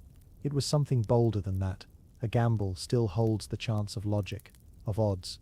But this was pure nerve. Only 2 narrow windows a day allowed the tides to rise high enough for landing craft to come ashore. And even then, the soldiers would need to scale seawalls slick with brine, under fire, with no room for retreat. If they failed, there would be no fallback. If they were delayed, the tide would turn, literally, and leave them stranded. But General MacArthur had insisted on Incheon. He believed the enemy would never expect it. And he was right. Kim Il-sung and his Soviet advisors had dismissed Incheon as a foolish target. No one would be so reckless, they thought. No one would land troops where the sea itself turned hostile. But sometimes, that's exactly what turns the tide. The night before the landing, the skies stayed unusually clear. The sea was uneasy, but not violent. Far from the shore, American warships began to fire, shelling coastal defenses, rattling empty watchtowers, sending smoke into the wind. And then, just after the tide began to turn, the landing craft began their crawl toward land. From the decks, the men saw fires glowing on the horizon, smoke curling like fingers over the city. Incheon was burning. It had barely been defended. Surprise was complete. Still, the approach was brutal. The sea walls were high. The mud sucked at every step, but the Marines pushed through. By afternoon, the first waves had taken the port. By evening, American flags had risen over shattered buildings, and the path inland, towards Seoul, and the main body of the North Korean army was open. MacArthur called it a miracle of timing. Some called it reckless genius. For the men who landed, it was just Incheon, mud, gunfire, seawater, and the taste of victory. They had done what no one thought possible, and far to the north, panic began to spread. The surprise landing. It came before dawn, before the city had properly stirred, before the fog had lifted from the narrow alleys and crowded rooftops of Incheon. A quiet harbour, used to the slow rhythm of tides and fishing boats, suddenly lit up with thunder. But it wasn't thunder from the sky. It was the sound of naval guns, the growl of engines, the splash of landing craft cutting toward shore, and no one had expected it. For weeks, North Korean troops had kept their eyes southward, tightening their grip around the last corners of the peninsula. The American forces were trapped, or so it seemed, pressed back to the edge of the sea near Pusan. It was there the war would end. They believed in defeat, in surrender. But General Douglas MacArthur had other plans. He'd chosen Incheon precisely because no one would think it possible. The tides were too severe, the sea walls too tall, the channels too narrow. Even the Japanese, decades earlier, had avoided building major ports there. It was by all military wisdom, the wrong place, which made it, in MacArthur's mind, the perfect place. So when the first waves of US Marines hit the mudflats that morning, North Korean sentries were caught flat-footed. Many hadn't even manned their posts. Some were asleep. Ammunition stores were left unguarded. And as the sun rose, the full scale of the operation became clear. Dozens of ships, thousands of men, tanks rolling ashore, helicopters buzzing like dragonflies overhead. Incheon was not just a landing, it was a statement. The element of surprise didn't just confuse the North, it paralyzed them. Reports flooded into headquarters with conflicting information. Was it a diversion, a trick, a prelude to a southern counterattack? But as more Allied troops came ashore, the truth became undeniable. The Americans had landed in the North's backyard, and they were moving fast. By the second day, the harbor was secure. By the third, reinforcements were pouring in. Incheon was not just held, it was transformed into a launch point, a breach in the North Korean rear, a dagger aimed at Seoul. The brilliance of the landing wasn't just in its shock value, it was in what came after: roads opening to the east, to the capital, and to the long supply lines of the North Korean army, stretched thin and vulnerable. Back in Pyongyang, Kim Il-sung was said to have fallen silent. In Moscow, Stalin was furious. And in Washington, President Truman began to believe that the war might soon turn. All from a landing no one thought could happen. All from a few brave soldiers wading through waist-high mud, climbing a seawall, and throwing open the door to a new chapter in the war. Reclaiming Seoul. The road to Seoul wound through broken towns and shattered farmland, where silence hung heavier than smoke. Behind the advancing lines, fields were scorched, homes hollowed out, and trees stood stripped and splintered by artillery. But ahead, always ahead, lay the city. Seoul, the heart of the South. It had fallen quickly in the early days of the war. North Korean troops had swept through in a tide of tanks and boots, raising red flags over government buildings and digging in among the alleys and courtyards. For months, it had served as the North's proud symbol of conquest. Now, it was time to take it back. The men who stepped off the landing craft at Incheon were already tired. Mud still clung to their uniforms, salt to their skin. But as they began the long, careful push eastward, a sense of purpose hardened in their stride. The enemy was retreating, faster than expected. In many places, supply lines had been cut, command posts scattered, and confusion now spread through the northern ranks like fire through dry grass. The march to Seoul was not swift, but it was relentless. Villages once held by the North were retaken one by one, roads cleared, resistance stiffened. Near the city, as elite North Korean units tried to make a final stand, but the pressure from both Incheon and the southern front was too much. The trap had closed. By late September, the hills outside Seoul were alive with gunfire. US Marines and South Korean troops advanced block by block, house by house. The fighting was brutal. Urban warfare always is. Stairwells, basements, rooftops, each was a battlefield. The enemy did not yield easily. They knew what Seoul meant, but so did the South, and on the morning of September 28th, the city was declared liberated. President Syngman Rhee returned in triumph, though the buildings he entered were often hollow shells of what they had been. Fires still smoldered in neighborhoods. Bridges lay in pieces. The Han River, once placid, flowed dark with debris. Still there was celebration. Flags rose, church bells rang. Civilians, starved and shaken, peered out from behind makeshift barricades and broken doors. Some wept openly in the streets, others simply stood, silent, in disbelief.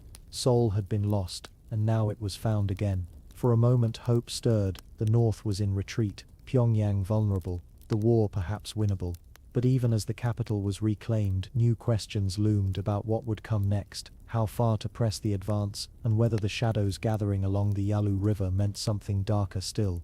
But for that day there was peace, however brief, however fragile. The flags above Seoul fluttered in the evening wind, and for a moment, the city breathed again. Stalin's anger. Far from the thunder of guns and the choking smoke of ruined cities, another battle played out in silence, behind marble walls and under the cold eyes of portraits. In Moscow, in the late autumn of 1950, a man listened to reports of failure. Stalin was not used to failure. The news from Korea came in fragments, broken messages, urgent cables. Seoul had been retaken. The North's armies were in retreat. Kim Il-sung's voice crackled with worry across the wires. His offensive had collapsed, and he was calling, not for permission, but for help. Stalin listened. He did not pace or shout. That was not his way. Instead, he sat motionless, letting the weight of every sentence settle. Around him, advisors shifted uneasily. Some dared not meet his gaze. For weeks they had promised him a swift and total victory. Now the Americans were pushing toward the Yalu River, and China was hesitating. Reports from Soviet military advisors on the ground in Korea painted a grim picture. Entire divisions had vanished under American air power. Soviet equipment, guns, tanks, trucks had been seized or destroyed. Maps once shaded red were now being redrawn, inch by inch, in blue. Stalin's anger did not burn hot. It chilled. He summoned generals. Those who had trained the Koreans, those who had designed the plans. He asked them questions they could not answer. Why had Incheon not been predicted? Why had Kim ignored warnings? Why had Pyongyang not been fortified? There were no good answers. Some of those summoned would never be seen again. For Stalin, this was not just a battlefield loss, it was an ideological wound. The North had failed, and the Americans had made him look weak. Worse, they were nearing China's border, which risked drawing his uneasy ally into a fight they were not yet prepared to win. He was not ready for a world war. Not yet, but retreat was also unthinkable. To back down would invite rebellion, not just in Korea, but across Eastern Europe, where fragile puppet governments watched Soviet power with both awe and fear. And so Stalin sent new orders, covert, quiet, and firm. More aid would be sent. More weapons, more advisors. But most of all, he leaned heavily on Mao. If Korea could not be saved by the North alone, then it would be China's turn to bleed. In the stillness of his Kremlin office, Stalin lit a cigarette and looked out at the pale Moscow sky. Outside, the streets were hushed beneath the first snow of the season, but in his mind he could hear the distant crash of war, a war that was no longer going as planned. And in that silence, his anger sharpened into resolve. He would not lose face, not in Korea, not to Truman, not to history. The road to Pyongyang? The maps began to change again. In late September of 1950, the tide of war in Korea flowed not from north to south, but the other way around. American boots moved forward. South Korean soldiers, bolstered by victory and vengeance, followed close behind, and the battered armies of the north fled. Pyongyang, once the pride of the north, the showcase of Soviet-backed rule, lay ahead, quiet and vulnerable. The journey to that northern capital wasn't swift. War never moves in straight lines. It stumbles, waits, and sometimes stops entirely, tangled in rivers, hills, and the fog of confusion. American and South Korean forces picked their way northward with care. Every bridge might be rigged, every hill might hide artillery. Abandoned towns bore signs of retreat, burned documents, shattered radios, and the scorched outlines of uniforms tossed into roadside ditches. The North Koreans were falling back hard and fast, but they were not finished. As they advanced, the South soldiers passed through places they had once called home. Some found their villages gone, others found their families changed, aged by grief, by silence, by the months of occupation. The war wasn't just shifting lines on a map, it was moving through hearts and homes. Then came Kaesong, then Sariwon. Every step closer to Pyongyang raised a single question: would they stop at the 38th parallel? That invisible line had once been a border. Now it was just a memory. And the men leading the charge, General MacArthur among them, believed that if the North had crossed it to invade, then the South had every right to do the same in return. From the air, fighter planes swept the roads ahead. Bombers roared low, cutting off rail lines and convoys. On the ground, tanks rumbled through valleys scorched by weeks of shell fire. Refugees streamed south, eyes wide with fear and uncertainty. Old women carried bundles on their backs. Children walked barefoot, and sometimes there were no words at all. Pyongyang itself, still days away, waited like a clenched fist on the map. But it was not just soldiers watching the road to the capital. In China, Mao Zedong observed closely, measuring every American advance against the thin thread of his country's own safety. His warnings had already been spoken. If the Americans crossed too far, China would act. And Stalin watched too, more quietly now. He had passed the burden along, and he knew the shape of what was coming. But for now, the road was open. Through dust, ruin, and the hush of war, the march to Pyongyang pressed on. Not as conquerors, not yet, but as men convinced this road might end the war, if only they knew what waited beyond it. A fragile victory, Pyongyang fell without fanfare. There were no grand parades, no formal surrender, no line of enemy soldiers laying down arms in perfect silence. It was quieter than anyone expected. The North Korean forces had already withdrawn. What remained were bombed-out buildings, fractured streets, and a city hollowed by fear. American and South Korean troops entered the capital cautiously, step by step, as if the city itself might resist. But Pyongyang did not resist. It had already been broken. Still, there was tension in every corner. Snipers were a possibility. Traps, sabotage, lingering pockets of resistance. The soldiers moved with steady eyes and careful hands. And yet, in those first days after the capture, something else filled the air too. A sense of victory, of relief. After all the months of retreat, desperation, and blood, it felt like the war might finally be ending. Pyongyang had been the heart of North Korea's new order, its first communist capital, its symbol of legitimacy. Taking it felt like a full circle, like the map was being redrawn by fate itself. Soldiers carved new lines into the dirt with the heels of their boots. Civilians peeked from broken doorways, and commanders spoke in cautious tones about the war's final chapter. But even in those first moments of supposed triumph, there was unease. The North Korean army had not surrendered. They had fled, yes, but not dissolved. They were regrouping, somewhere deeper in the mountains, somewhere near the Chinese border, and some wondered, if the fight wasn't over yet, where would it go next? Back in Washington, President Truman was wary. He had always feared escalation. He had warned against provoking China, and he knew Mao Zedong had eyes on every step taken beyond the 38th parallel. But General MacArthur was confident. To him, victory was within reach. He believed the war could be finished, completely, if only they pushed forward a little more. He saw no threat strong enough to stop them now. Still, there were whispers in the wind. Refugees spoke of Chinese soldiers massing in the north. Intelligence came in fragments. Murmurs of supply lines stretching from deep within China's borders, long columns of infantry, shadows moving in the cold, and some among the Allied ranks began to wonder, was this a true victory, or had they simply stepped into a quiet space before another storm? The truth hung heavy in the autumn air. Pyongyang was taken, that much was clear, but the silence that followed wasn't peace. It was something thinner, more brittle, a fragile victory, and the war was not done with them yet. A warning from Mao. In Beijing, the rooms were dimly lit, curtains drawn, cigarette smoke curling slowly into the air. Mao Zedong sat in silence. Across the table, his military advisors spoke in careful tones, measured, respectful but urgent. The war in Korea had shifted. Pyongyang had fallen. United Nations forces were not stopping at the 38th parallel. They were marching north. Too close, too bold, too soon. The Yalu River marked more than a border. It was a line between states, between worlds. North of that river lay China, newly reborn under Mao's revolution, still fragile, still healing, but fiercely proud. And now, watching the Americans draw near, Mao felt the heat rise in his chest. He had warned them. In speeches, in letters, in backdoor messages through Soviet channels, he had said what he would do. If foreign armies threatened China's frontier, they would not sit idle. They would come, quietly at first, and then in full. But in Washington the warning was dismissed. They believed Mao was bluffing, that China wouldn't dare step into a war against the United States. They saw China as too weak, too poor, too disorganized to mount a serious intervention. Mao disagreed. He was not driven by wealth or weaponry. He was driven by something colder, memory.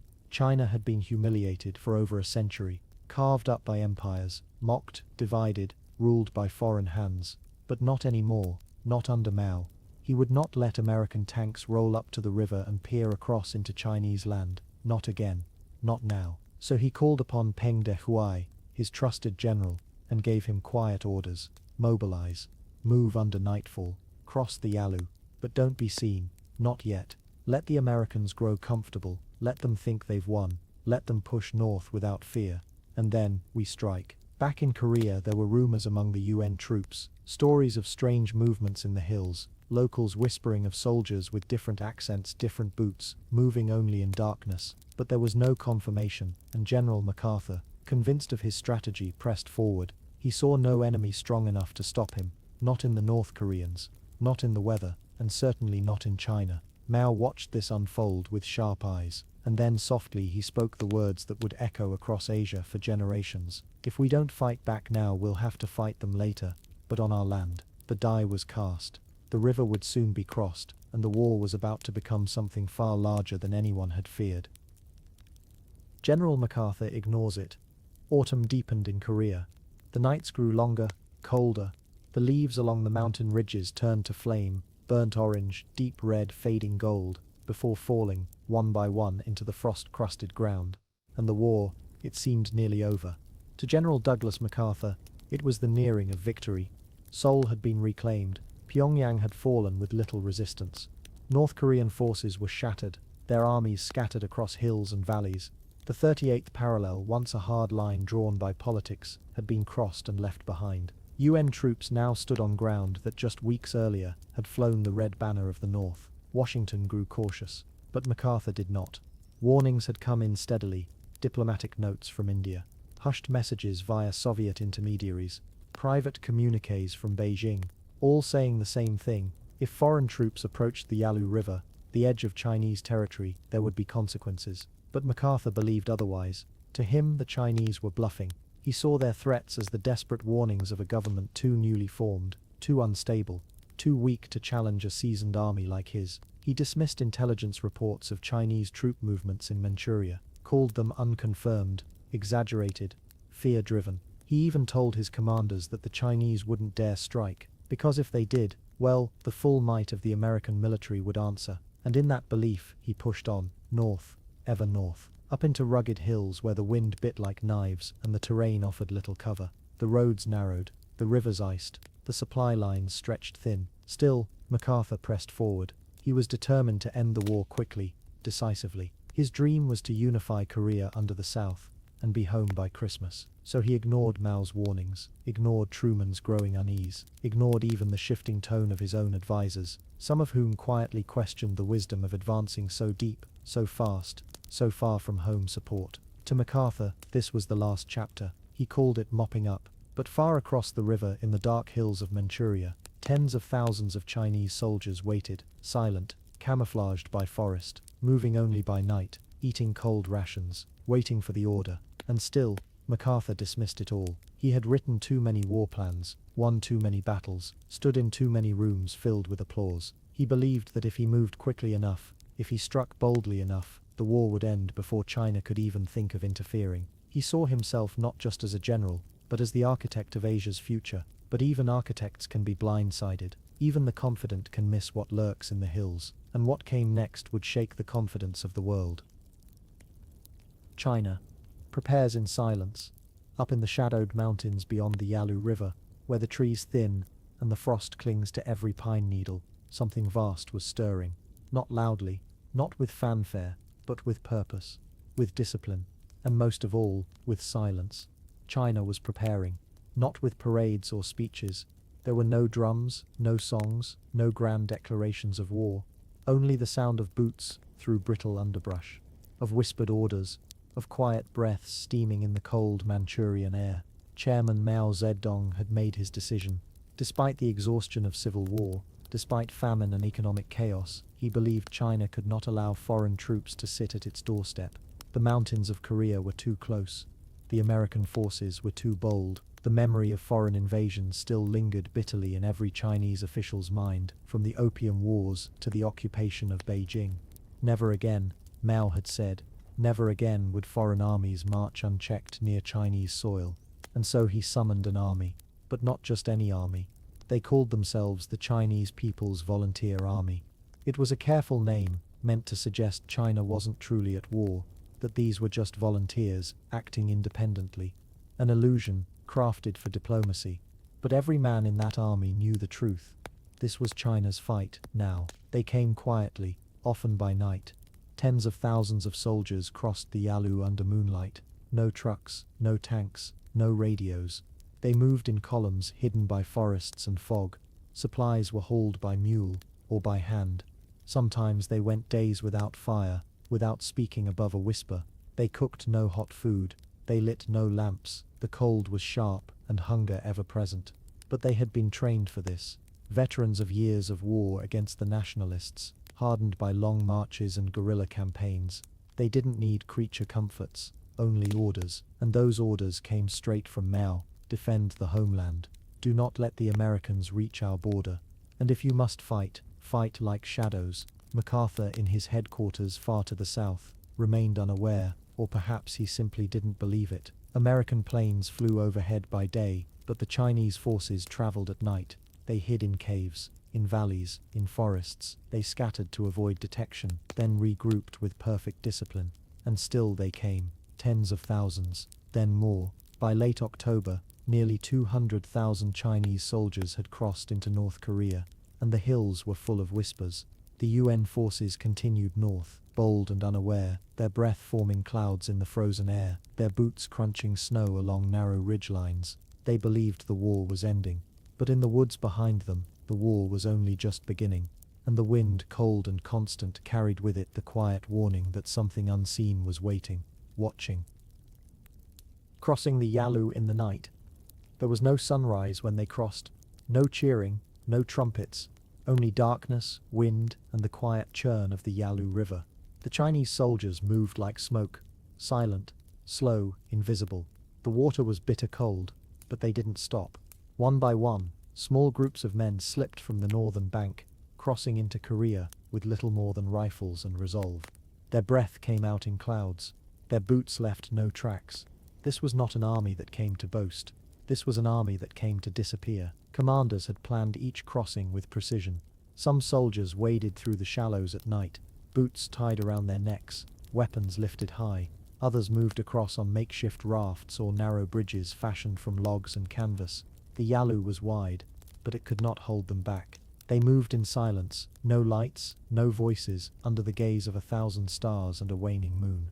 Overhead, American planes passed now and then, their engines distant and echoing.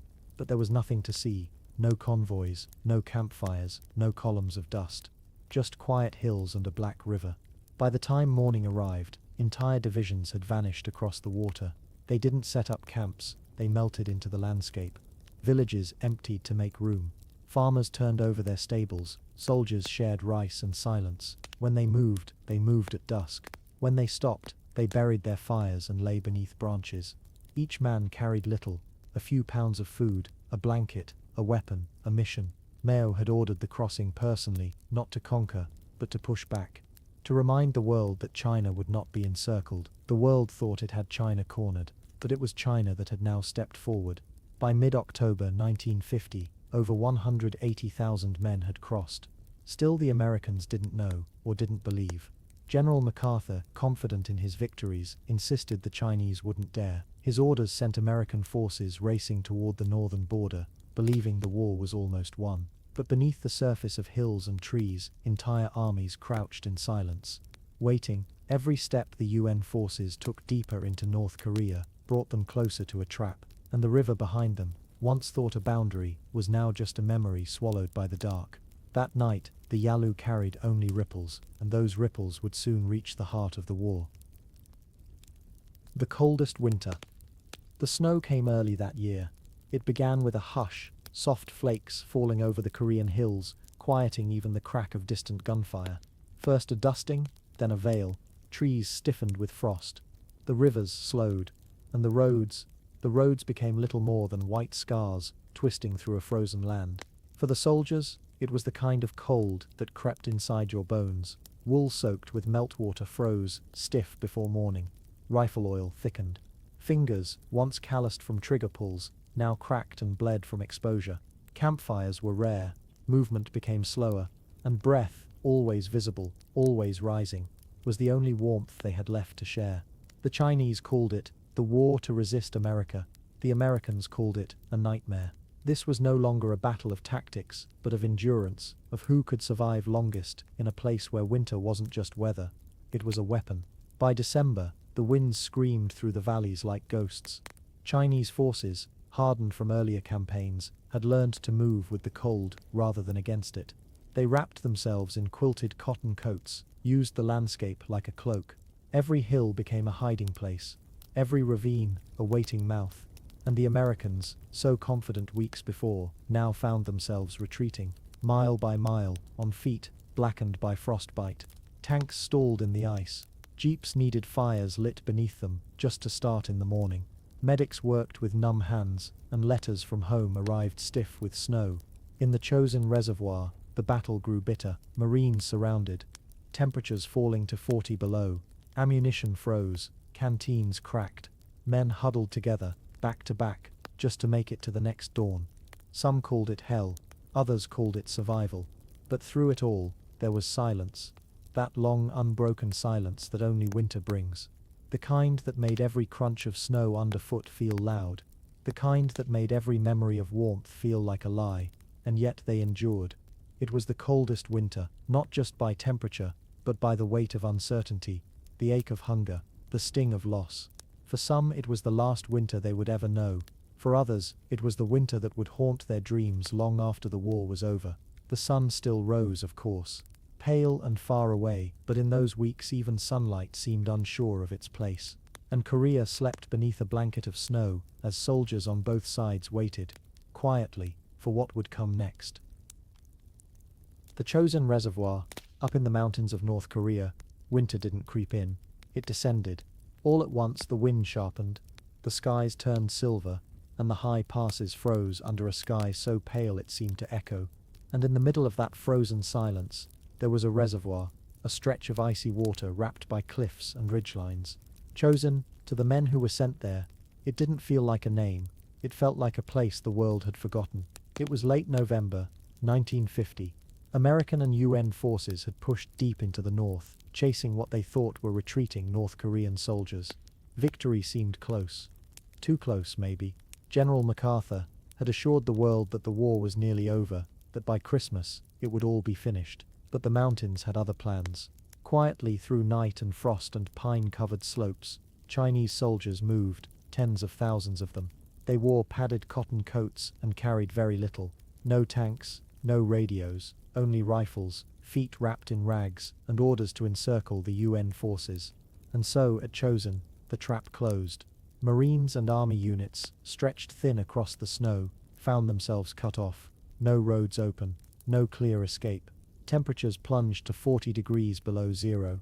Men watched frost form on their eyelashes. Machine guns jammed. Trucks froze in place.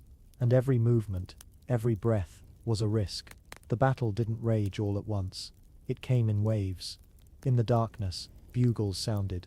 Chinese infantry rose from the hillsides like ghosts, pouring down toward the American lines. There were no flares to light the sky, just the flicker of gunfire, brief and sudden, and then snow.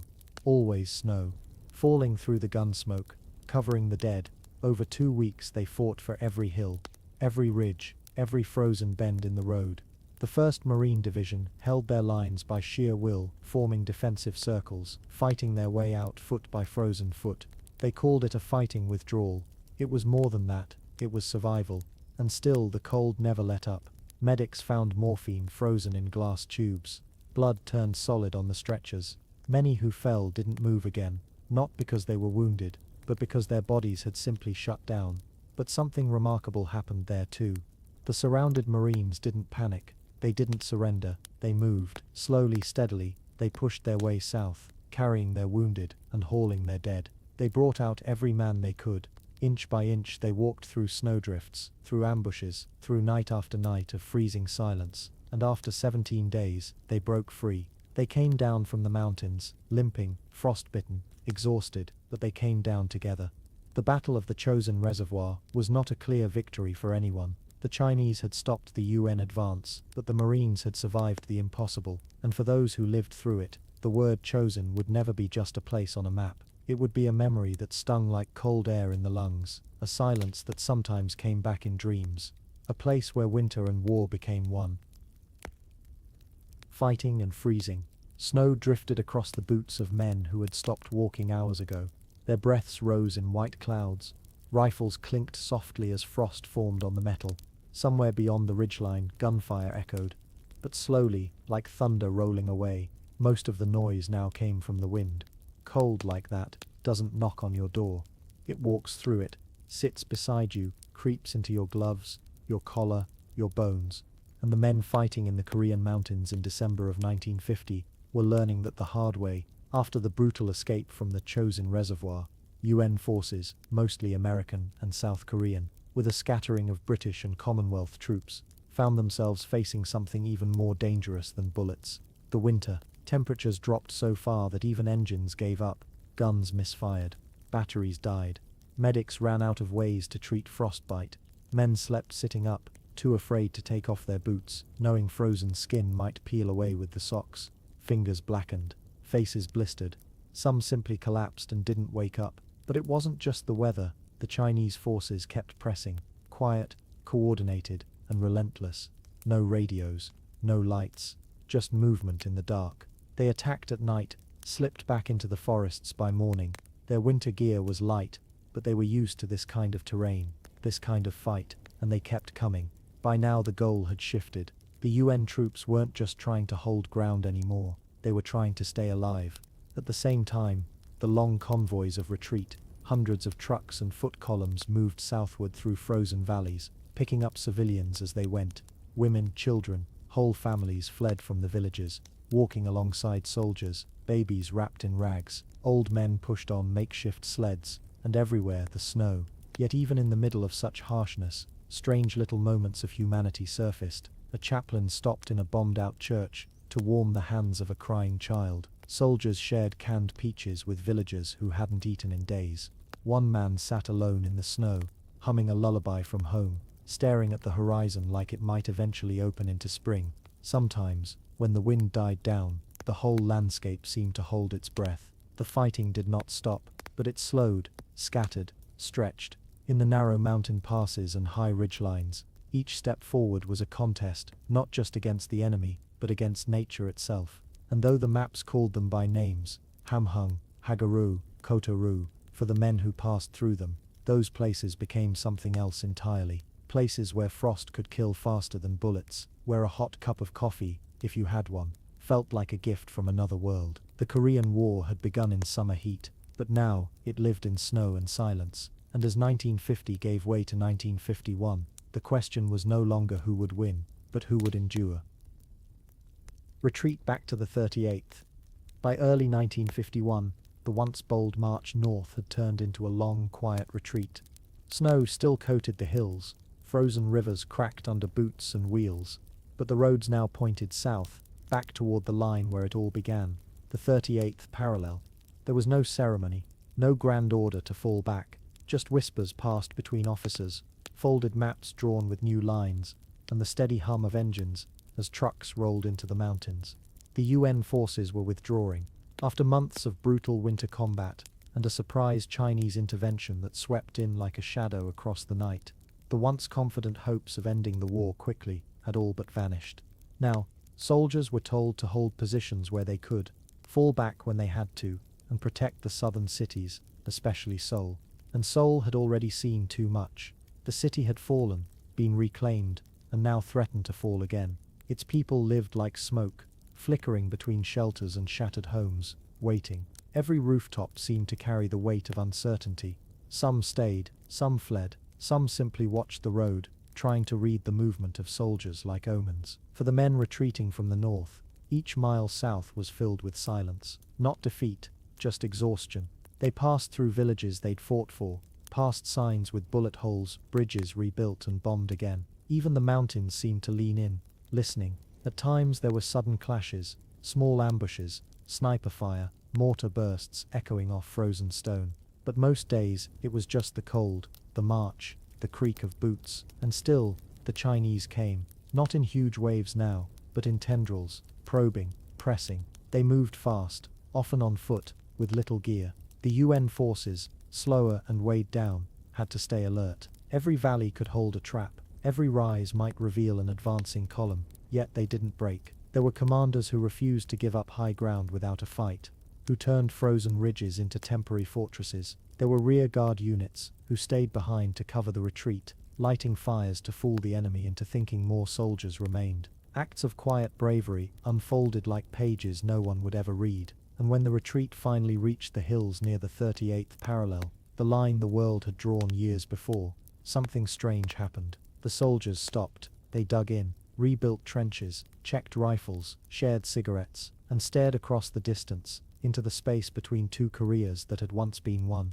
It wasn't peace, not yet, but it was something like pause, a breath. As spring began to melt the snow, the war that had started in summer fire now settled back into a kind of waiting, not stillness, but a slower kind of motion. Patrols moved at dusk, planes flew overhead, but the grand sweeping invasions were done, for now. The war would continue, but from this point on, it would resemble less a race, and more a stalemate. A frozen conflict thawing into muddy persistence, and in the quiet between battles, the 38th parallel waited, once a line on a map, now a line in the earth, written in footsteps and silence. Stalemate and trenches. By the spring of 1951, the Korean War no longer looked like the war it had been. The sweeping invasions were over. The armies no longer surged across the land in bold, terrible movements. Instead, they stopped, faced one another, waited. The war had settled into its next chapter, a long, cold stalemate. The line between North and South, once imagined at a diplomatic table, was now carved into the hills with spades and blood. It wasn't just the 38th parallel anymore. It was a winding, jagged scar across Korea, one that neither side could erase, and neither would abandon. Trenches appeared, mile after mile, dug into rocky soil and frozen mud. They snaked through hillsides, over ridgelines, and around shattered forests. Some were deep and reinforced, others barely more than ditches scraped out overnight. This wasn't a war of movement anymore. It was a war of positions. Soldiers lived in the earth. They built dugouts and machine gun nests, strung barbed wire, and reinforced bunkers with sandbags made from rice sacks and dirt. Rains turned the ground to sludge. Summer brought clouds of flies. Winter froze the walls solid. And still, they waited. Every day, the same rhythm played out. Patrols ventured across no man's land under the cover of darkness. Artillery pounded distant hills without warning. Snipers watched for any movement, and mortar shells fell where boots had been just seconds before. It was a war of inches, measured not in victories, but in survival. In some sectors, enemies were only a few hundred meters apart, sometimes close enough to hear radios crackle, or a kettle whistle, as someone boiled tea. There were stretches where silence settled for hours, broken only by the cough of a sentry or the whine of wind through razor wire.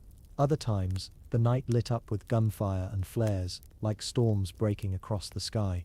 This trench war wasn't just between two sides, it was between the men and the land itself. Rats chewed through boots, illness passed from bunk to bunk, frostbite blackened fingers and toes, and the loneliness, it crept in like fog. Long nights under flickering lamps, letters from home stained with dirt and weariness.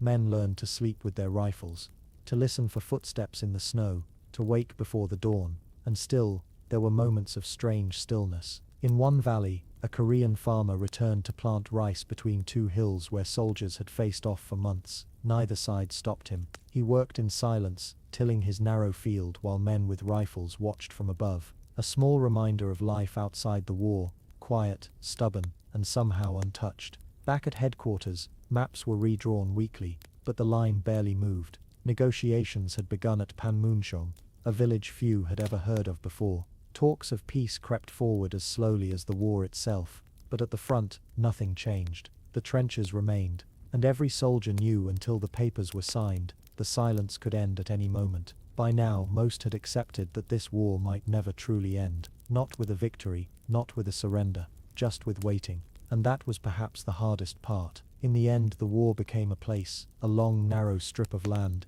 etched by men who waited in mud and stone, and who held the line not because they were ordered to, but because there was no other choice. The war, for now, was the trench, and the trench was home. Prisoners of war and propaganda. The war had paused in place, but beneath the quiet, another battle raged. One fought not with bullets, but with belief. Not in the trenches, but behind barbed wire. Across both North and South Korea, thousands of soldiers were captured and sent to sprawling camps. Some were little more than fenced compounds under the open sky. Others, more fortified, hidden deep in mountain valleys or coastal zones where escape seemed impossible. But what made these prisoners valuable wasn't just the information they carried, it was the war they represented. Because each captured man was not just a body in a uniform, he was proof of victory, of ideology, of a side being righteous. And so, a new front opened propaganda. In the north, Captured Americans and South Koreans were paraded for cameras, fed rehearsed lines, and asked to denounce capitalism and imperialism. Some complied, too broken by cold and hunger to resist. Others gave in slowly, nodding when asked, or saying just enough to be left alone. In the South, North Korean prisoners were interrogated, screened, and often re-educated. Some were offered freedom in exchange for switching sides.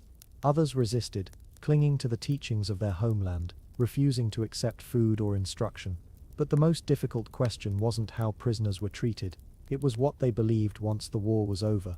When armistice talks finally began, the issue of repatriation, sending prisoners home, became one of the thorniest. Some North Korean prisoners refused to return north. They feared what awaited them, accusations of betrayal, torture, or worse. Others had grown disillusioned. They'd seen something different, even if it wasn't better. On the other side, Chinese and North Korean officials insisted that all prisoners must be returned, no exceptions. To allow men to choose where they went was, in their eyes, a violation of discipline, a weakness in the state. So the camps grew tense. In some, entire factions formed. Pro-communist prisoners clashed with anti-communist ones. At night, whispers of escape mingled with accusations of betrayal. Small uprisings erupted, informants were planted, fear spread in both directions between guards and prisoners, and among the prisoners themselves. And still, the war of words marched on. Loudspeakers were mounted along the front. Propaganda leaflets floated down from the sky. North Korean broadcasts promised safe return, peaceful reunification, an end to American control. Southern broadcasts countered with messages of freedom, warning soldiers of the deception waiting in the north. Even music was used. Songs would drift across the hills from hidden speakers, sometimes traditional folk melodies meant to stir homesickness, other times booming military marches designed to rally strength. The voices weren't just trying to convince soldiers, they were trying to outlast them, and perhaps the cruelest part of this battle was that it didn't end with release. When some prisoners were finally allowed to choose, families were torn apart. A North Korean soldier might choose to stay in the South, never to see his mother again. A Chinese volunteer might return home, only to be imprisoned as a suspected traitor. A South Korean captured in the first weeks of war might spend decades in the North, long after the guns had gone silent. This was the war without end. Because wars are not only fought on land, they are fought in minds, in what men remember, and in what they are forced to forget. The armistice that never came. By the summer of 1951, the battlefields had quieted. Not stilled, never fully, but quieter. The front lines had frozen roughly where they began, curling and clawing along the 38th parallel. Trenches were dug, sandbags stacked, and between bursts of shell fire, the world waited for peace. At a village called Panmunjom, barely more than a handful of rice huts and dirt roads, diplomats from the north and south sat face to face, not soldiers now, but men in stiff uniforms with pens in hand. Their weapons were words, their battles slow. At first there was hope that after years of blood and snow and shattered homes, something might be resolved. But peace is not always a signature on paper. Sometimes, it is simply the end of a war people no longer want to fight, and that is harder to name. They called it an armistice, not a treaty, because treaties are for wars that are over. This one was only paused. Day after day, the delegations argued over maps, prisoner repatriation, and the placement of a demilitarized zone, a strip of land that would separate two Koreas that had once been one. Voices rose, tempers flared, then quiet again. They argued over chairs, over the height of flags, over how long soldiers could fish, in which waters. The smallest details became mountains no side would climb down from. Outside, the people waited. Inside, the talk stalled, and all the while, soldiers still died. Snipers still fired across the frozen hills. Patrols still went missing in the night. Civilians still crossed minefields for water. In some places, it seemed as if no one had told the battlefield that negotiations had even begun. Months passed, then a year, then two, and still there was no final agreement. In July of 1953, an accord was signed, technically ending active hostilities, but no peace treaty followed. The Korean War never truly ended. It was only suspended. The two Koreas remained divided, families remained torn, and the world shifted its attention elsewhere. But for the people living in the shadow of that demilitarized zone, guarded now by barbed wire, landmines and watchful eyes, the war was not forgotten. it was felt, in the silence, in the absence, and today, the armistice remains. No declaration of peace, no formal end, just a line across a land, held in place not by ink, but by memory. Panmunjom and unfinished business. Panmunjom was never meant to be a symbol, just a place, a cluster of quiet farming homes resting along a dusty road, halfway between two armies that once shared a flag. But war has a way of choosing its own landmarks, and in the summer of 1951, Panmunjom became something else entirely, a table no one wanted to sit at, and no one dared to walk away from. It began with folding chairs and translation delays. Smoke from distant artillery drifted over the rice paddies, while generals in ironed uniforms spoke through interpreters, their voices calm, their hands clenched. The war by then had burned hot for over a year. Tens of thousands were dead, cities in ruin, and yet no side wanted to blink first. At the center of it all stood one stubborn question: where does war end, when it has no winner?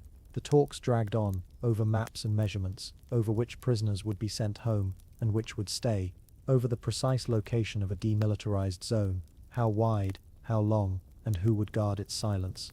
Outside, soldiers still died. Sometimes the negotiations would pause for weeks, other times they'd resume with cautious optimism, only to fall apart over the shape of a conference table or the tone of a single phrase. The fields around Panmunjom grew used to the rhythm: meetings in the morning, arguments by noon, silence by dusk. In July 1953, an agreement was finally signed, a ceasefire, not a peace, a pause, not an end. Two armies stepped back from the edge, leaving a narrow strip of land between them, the DMZ, a place where birds nest in barbed wire and wildflowers grow beside old landmines, but no treaty followed. Even now the Korean War is technically not over, it never truly concluded, only froze in place waiting for someone to finish the last sentence. Panmunjom still stands, new buildings now, clean uniforms, digital clocks ticking over old wounds. Tourists come, leaders visit, cameras flash, but beneath it all lies the same old question, echoing across the quiet hills: when does a war finally end? Perhaps not with papers or promises, but with the will to stop remembering where the border lies and start remembering what came before it. Two Koreas, still waiting. The war was over, but peace had never arrived.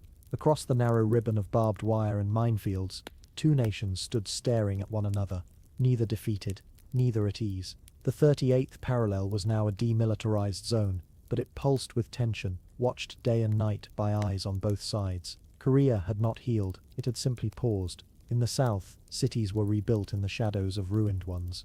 Families who had once fled north, or south, or anywhere they could, tried to plant roots again in unfamiliar soil. Children grew up hearing of siblings they'd never met, of hometowns now unreachable, of a country that once was whole. In the north, reconstruction was guided by strict order and isolation. Kim Il-sung, victorious in spirit, if not in territory, began to shape a world in his image. Roads and statues bore his name. Stories were rewritten, and behind the borders, silence deepened.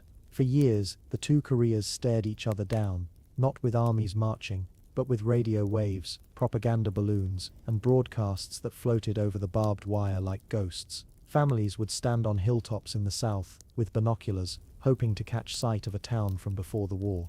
In the north, almost no one was allowed near the border at all, and yet the people on both sides woke up under the same sky.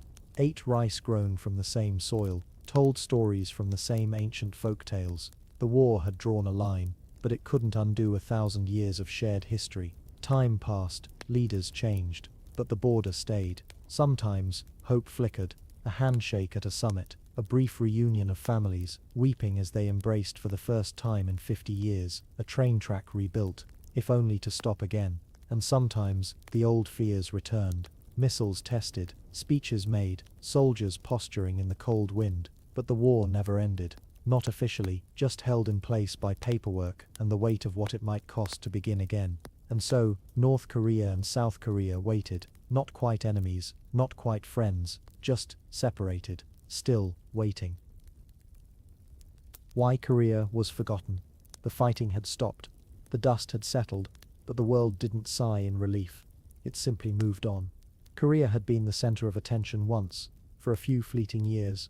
Headlines blared updates, leaders made speeches, soldiers shipped out and came home. But after the guns fell quiet in 1953, so too did the global conversation. The war hadn't ended in victory. It hadn't ended in defeat. It had simply paused.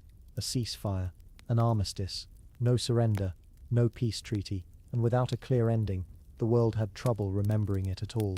In the years that followed, attention turned elsewhere. Europe rebuilt. The Cold War intensified in other places. Vietnam loomed on the horizon. Korea faded into the background, still divided, still scarred, but rarely mentioned. There were no parades for the veterans, no ticker tape, no triumphant photos of flags planted or enemies vanquished. For many, it was a confusing war.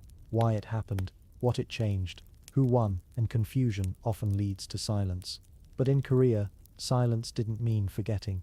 In the north, the war became a tool, a myth, a sacred struggle told in murals, repeated in classrooms, etched into every speech. The war was a holy victory, won against impossible odds, and the leader who guided them through it became something larger than life.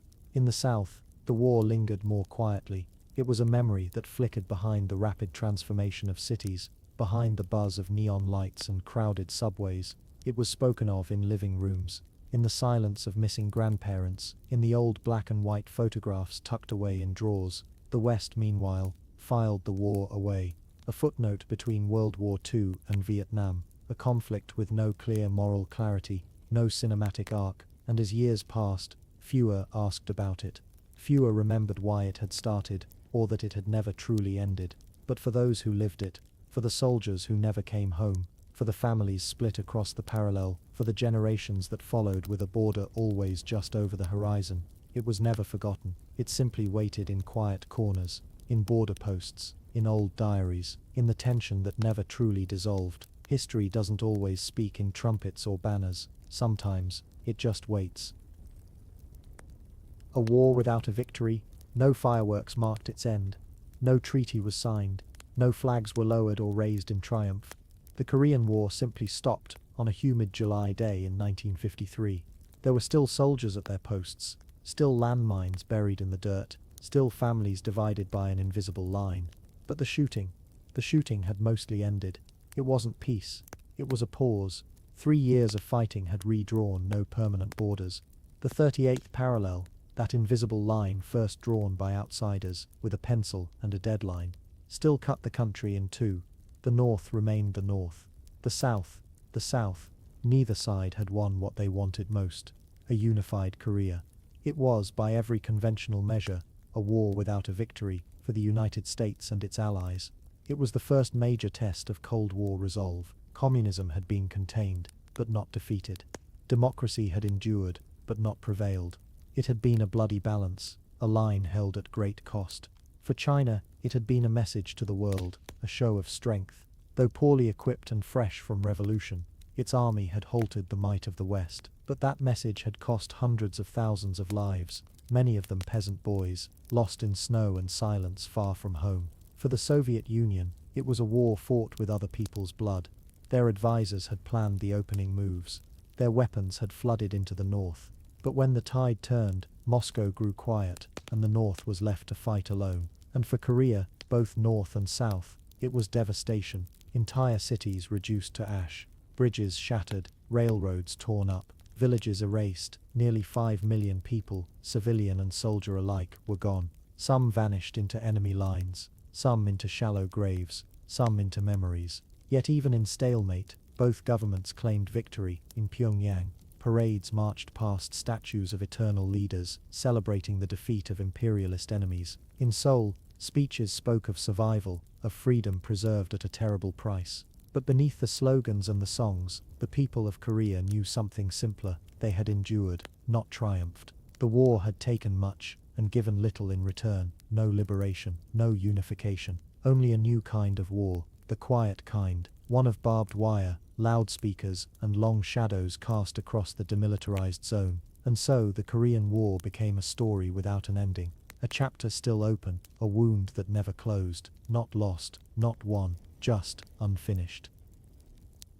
The borders that froze in place. At first glance, it might seem peaceful, rolling green hills, a quiet river winding its way through pine forests.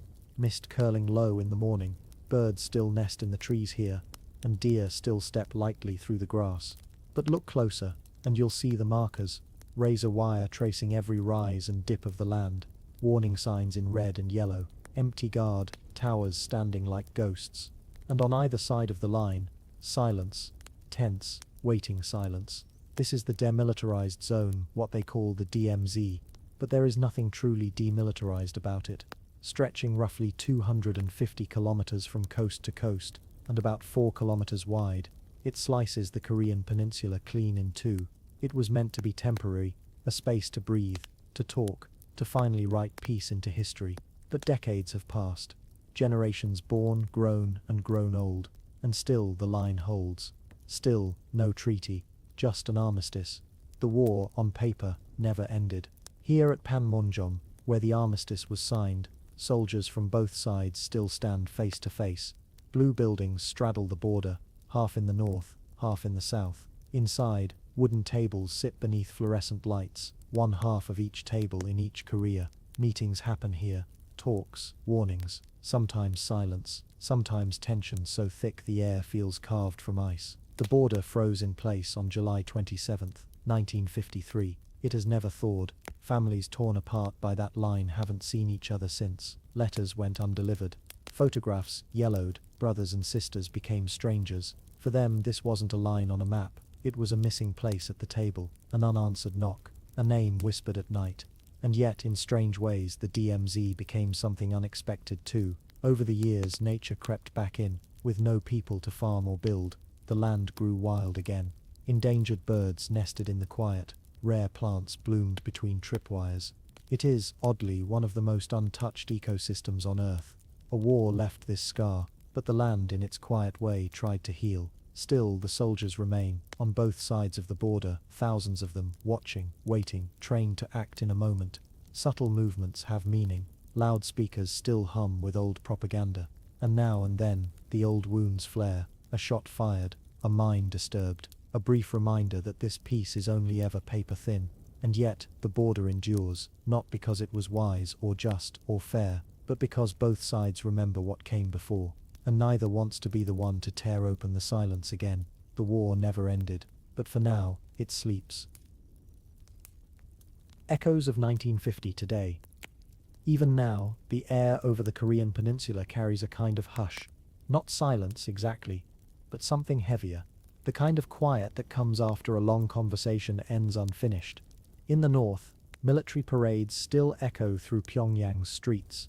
In the south, neon cities hum with life, but old veterans still gather sometimes, speaking low, remembering snowfields and smoke. And along the demilitarized zone, a thin thread stretches from past to present, overgrown with trees in some places, bristling with sensors in others, a place where no one lives. Yet the war never quite left. The treaties never came. Only an armistice, a pause drawn in ink and tension. But the echo of 1950 still rings. In textbooks passed to students who study maps divided in red and blue, in family photos with blank spaces, loved ones lost not to death, but to borders, in the strange familiarity of two nations that still speak the same language but drift further apart each year. Technology changes. Leaders come and go, but the echo remains, a quiet reminder that history doesn't always finish its stories neatly. Some chapters are left open, humming beneath modern headlines and ceremonial handshakes. The war waits, not in the way it once did, but in memory, in legacy, in the soil of a peninsula still split. And as we approach the final part of our journey, we carry that echo with us, soft, steady, still unfinished. What the Korean War still teaches us. There are wars that end with celebration, flags raised, treaties signed, peace declared, and then there are wars like this one. The kind that settle into the soil and wait. The Korean War left behind no victors, only survivors. No true resolution, only a line across a land that once was whole. But even without a final page, it still has lessons to offer. It teaches us about division, that a nation can be split in days, but healing takes generations. It reminds us how quickly outside powers can turn local struggles into global ones, how fear, pride, and politics can shape the fate of millions who never asked for a fight. It shows us the cost of silence, of not listening to the people on the ground. The Koreans, north and south, rarely had a voice in their own story. Others drew the borders. Others decided the future, and still they carry the burden. It also teaches us about resilience, about cities rebuilt from ashes, about families holding fast across decades of separation, about hope that stubbornly lingers, even in the shadow of barbed wire, and maybe most of all, the Korean War teaches us how unfinished things stay with us, how history doesn't always offer closure, but that doesn't make the story any less worth telling. Tonight, as we end this long, quiet journey, we leave behind not a conclusion, but a pause, a recognition that some wounds are still healing, that some questions are still unanswered, and that peace is not a moment, but a process. So thank you for walking through these 50 parts with me. If you've enjoyed this slow drift through the forgotten corners of history, take a moment to like the video, subscribe to the channel, and share in the comments where you're watching from, and what time it is where you are. It's always a comfort to know who's listening out there in the quiet. Until next time, may the echoes of the past guide us gently forward.